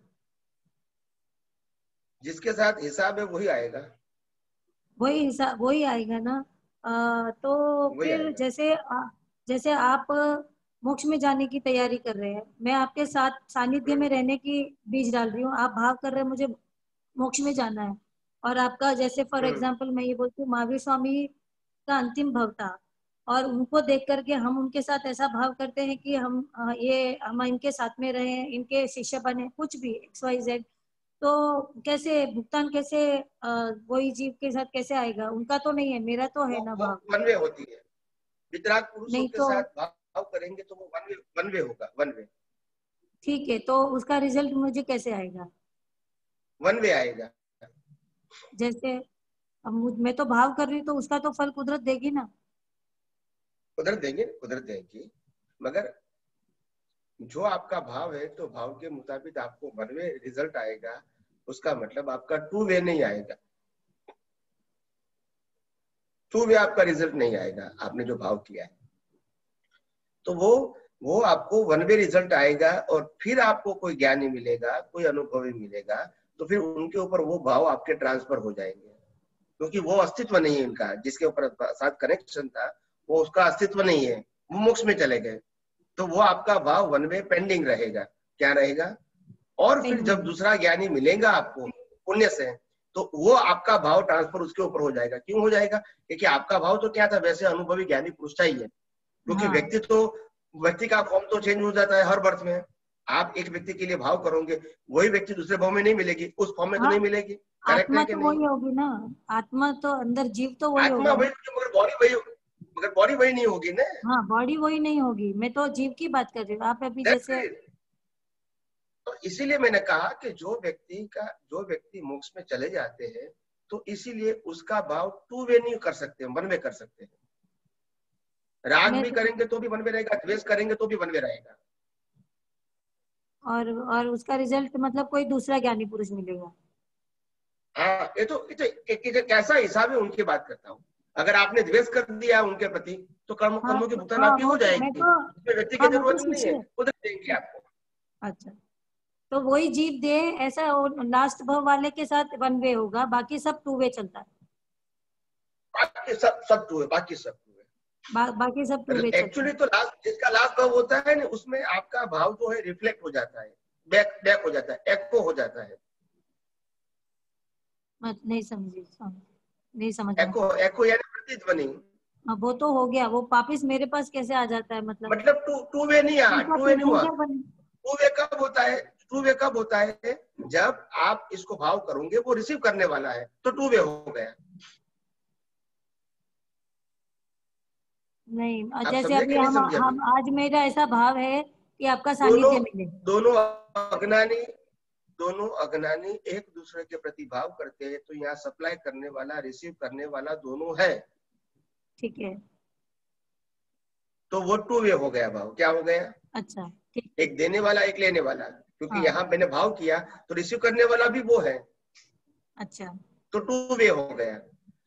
जो जिसका लास्ट बर्थ है वो वहां रिसीव करने वाला नहीं है तो अपने आप 1 वे हो गया। नहीं, अभी मैं भाव कर रही हूँ कि मेरे को आपका सानिध्य चाहिए और आप नहीं कर रहे हैं। हाँ, आप नहीं कर रहे हैं। अब ये 1 वे बताओ मैं आपको। ऐसा नहीं कर रहे हैं, ऐसा नहीं। जब केवल ज्ञान होता है तो रिसीवर नहीं होता है वो तो समझ में आ गया। अभी जैसे मैं आपके लिए कर रही हूँ, कोई भी ज्ञानी पुरुष, दादा भगवान के लिए किसी ने किया था, उन्होंने दादा भगवान ने उनके लिए नहीं किया था, वो क्या है? वो स्टोरी कौन सी? वो 1 वे है 2 वे? बताओ। इसमें 2 बात होती है। आपने व्यक्तिगत भावना किया है और आपको मिलेगा, और ज्ञानी पुरुष की भावना किया है तो भी मिलेगा आपको। मगर क्योंकि ज्ञानी पुरुष की भावना ज्यादातर जगत कल्याण के लिए व्यक्तिगत नहीं होती है, जनरल होती है। क्या होती है? तो उनकी भावना लोगों का कल्याण होवे ऐसी भावना होती है उनकी। और आपकी भावना है कि मेरे को अनुभवी ज्ञानी प्राप्त होवे और मैं आध्यात्म के मार्ग में आगे बढ़ूं, ये आपकी भावना है। तो दोनों को मिलाना ये कुदरत का काम है।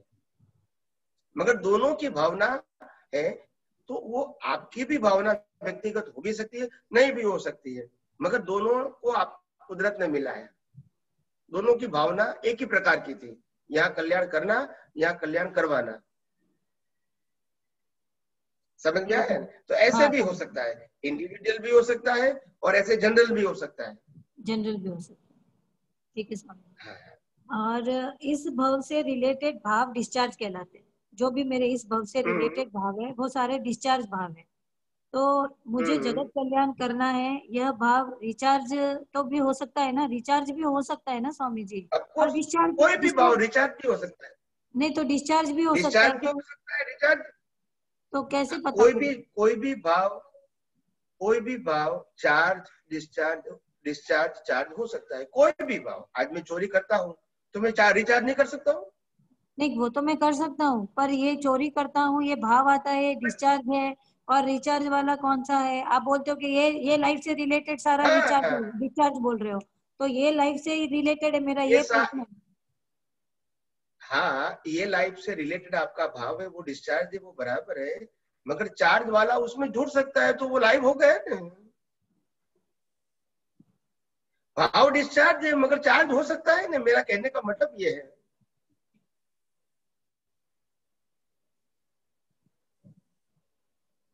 हाँ, हो सकता है, राइट। मैं वही तो कहता हूँ आपको।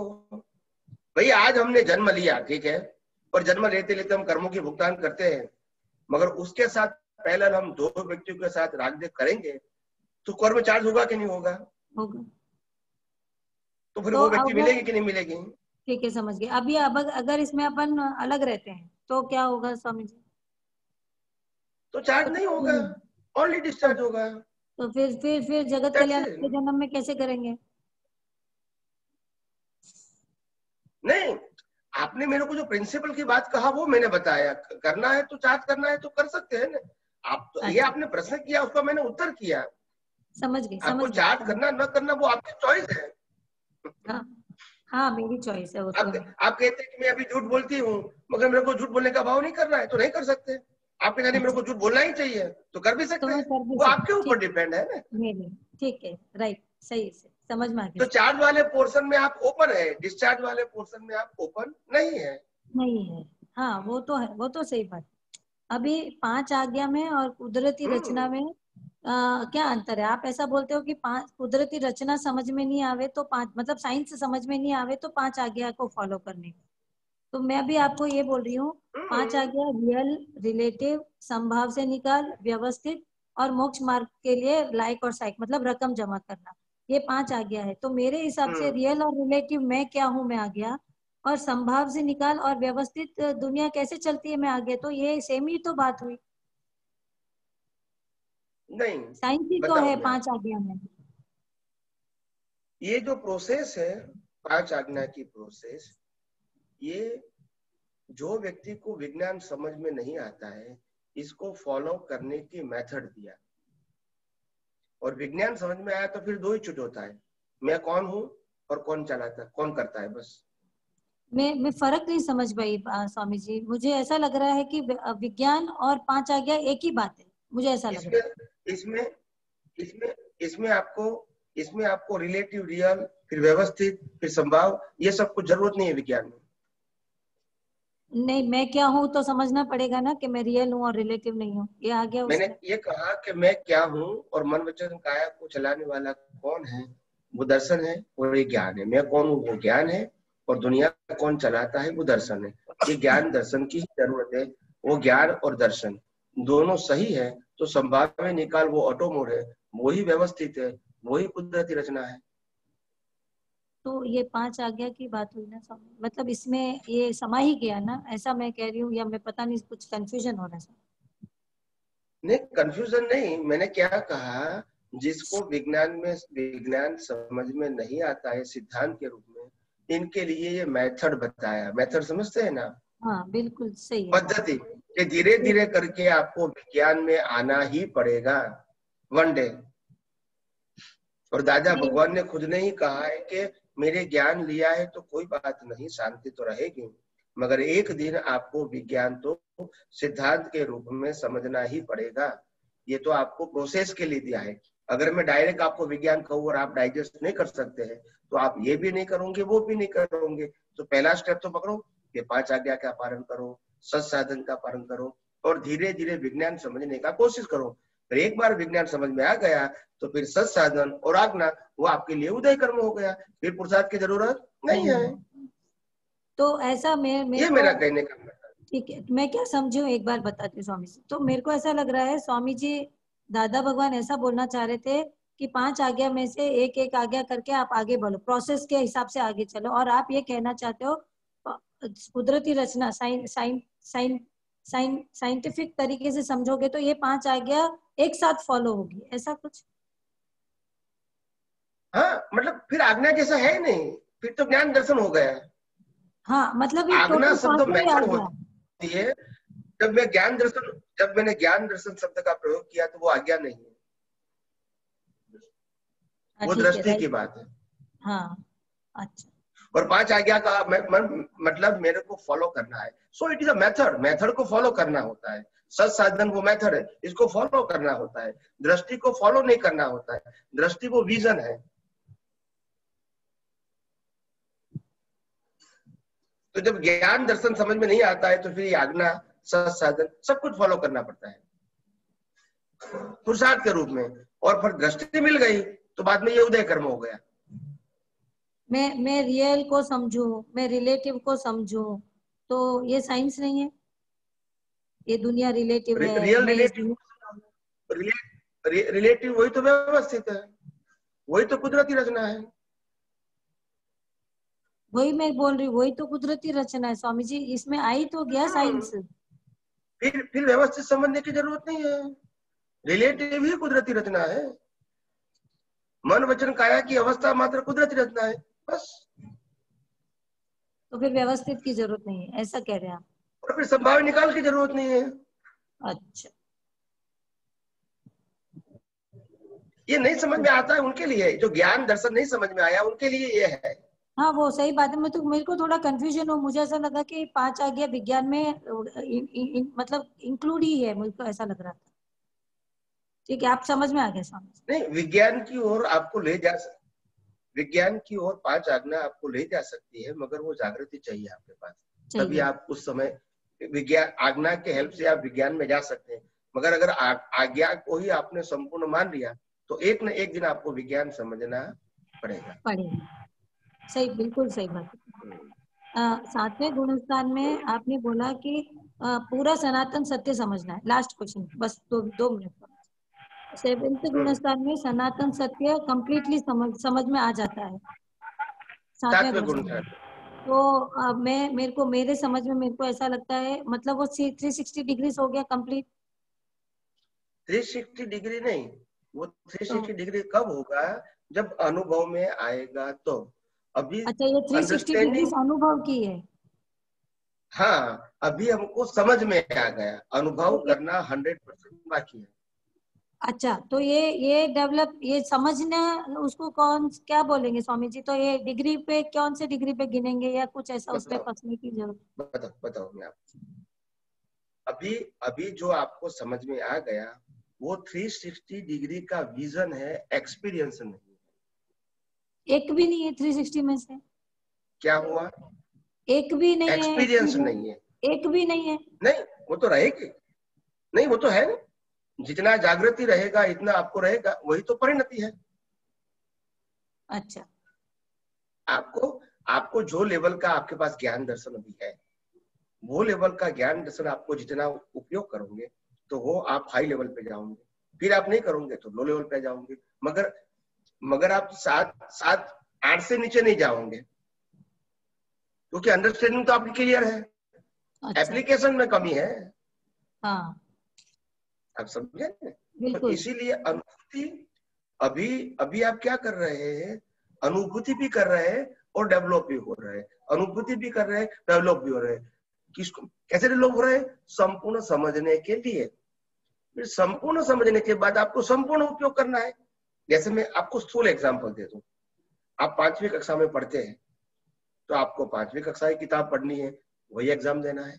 हाँ, वो तो फिर आप 6ठी में जाओगे, वो तो पढ़ना है, एग्जाम दे दी है। तो आप मैंने 5वीं कक्षा का पढ़ लिया, एग्जाम भी दे दिया, अभी 6ठी में क्यों क्या जाने की जरूरत है? वो मेरे को इसमें यही डाउट था कि जब वो ज्ञान खुला हुआ था दादा भगवान को, तो वो ज्ञान, ये जो आप 7वें गुणस्थान का जो बोल रहे हो कि संपूर्ण दर्शन, केवल दर्शन में संपूर्ण आ गया, वो में कंफ्यूजन था कि वो है क्या, वो कुछ और है। समझ में आ गया। तो वो जो ज्ञान खुला था वो समझ में आ गया, वो 360 का नहीं था। वो उन्होंने बाद में अप्लाई किया, वो 360 डिग्री में 356 हो गया बोल रहे हैं। हाँ, अनुभूति में 356, अनुभूति में 356। अगर वो 360 हो जाता तो केवल दर्शन हो जाता, तो फिर केवल ज्ञान तो ऑटो मोड है। नहीं, तो ये 7th में केवल दर्शन भी नहीं हुआ है, समझ हुई है केवल दर्शन की, ऐसा बोल रहे हैं। केवल दर्शन की समझ है, वही तो मैं कहता हूँ। 360 डिग्री का अनुभव केवल दर्शन कब होता है? जब संपूर्ण अनुभव होता है, तो वो 12वें कुठाने में होता है, फिर बाद में पुरुषार्थ होता नहीं है। तो समझ अलग है और ये डिग्री अलग है, ठीक है, समझ में आ गया। और सवाल है नहीं, पहले आपके पास डिग्री मिलेगी, फिर आप उसको अप्लाई करोगे ना, प्रैक्टिकल में जाओगे ना। जब आपके पास डिग्री नहीं है ग्रेजुएट की, तो फिर प्रैक्टिकल में कैसे जाओगे? सवाल है। अगर आपके पास 12th की डिग्री है तो 12th का एप्लीकेशन होगा। अगर आप ग्रेजुएट है तो ग्रेजुएट का एप्लीकेशन होगा। अगर आपके पास मास्टर डिग्री है तो वो एप्लीकेशन होगा। अगर आपके पास पीएचडी है तो वो एप्लीकेशन होगा। तो एप्लीकेशन का ग्रेड तो बढ़ता रहेगा ना, मगर एप्लीकेशन तो तभी ग्रेड में होता है। बिल्कुल बिल्कुल बढ़ेगा। जय सच्चिदानंद। जय सच्चिदानंद। जय सच्चिदानंद। अभी हम सब महात्मा कौन से गुणस्थान में, आप कुछ ऐसा रफली बता सकते हैं? ऐसा नहीं बता सकते। जय सच्चिदानंद।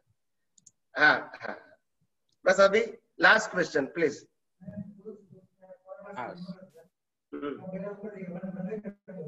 જેમના પ્રશ્ન બાકી રહેશે એમને બપોરના સેશનમાં આપણે લઈશું. તો નવનીત રઈ.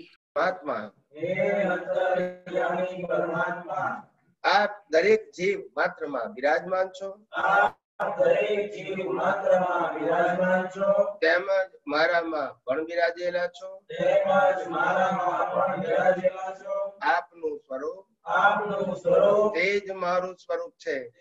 મારું સ્વરૂપ મારું સ્વરૂપ શુદ્ધાત્મા છે. શુદ્ધાત્મા છે. હે શુદ્ધાત્મા ભગવાન, હે શુદ્ધાત્મા ભગવાન, હું આપને અભેદ ભાવે આપને અભેદ ભાવે અત્યંત ભક્તિપૂર્વક અત્યંત ભક્તિપૂર્વક નમસ્કાર કરું છું. નમસ્કાર કરું છું. અજ્ઞાનતાએ કરીને, અજ્ઞાનતાએ કરીને, અજાગૃતિએ કરીને, અજાગૃતિએ કરીને, મારા થકી મારા થકી દ્રષ્ટિથી દ્રષ્ટિથી જે કંઈ પણ દોષો જે કંઈ પણ દોષો કર્યા હોય, કર્યા હોય, કરાવ્યા હોય કરાવ્યા હોય, કે અનુમોદ્યા હોય, કે અનુભવ્યા હોય, તે સર્વ દોષોની તે સર્વ દોષોની હું ક્ષમા માંગુ છું. હું ક્ષમા માંગુ છું. અને અને ફરીથી ન થાય અને ફરીથી ન થાય એવો દ્રઢ નિર્ણય નિશ્ચય કરું છું. એવો દ્રઢ નિર્ણય નિશ્ચય કરું છું. હે શુદ્ધાત્મા ભગવાન, હે શુદ્ધાત્મા ભગવાન,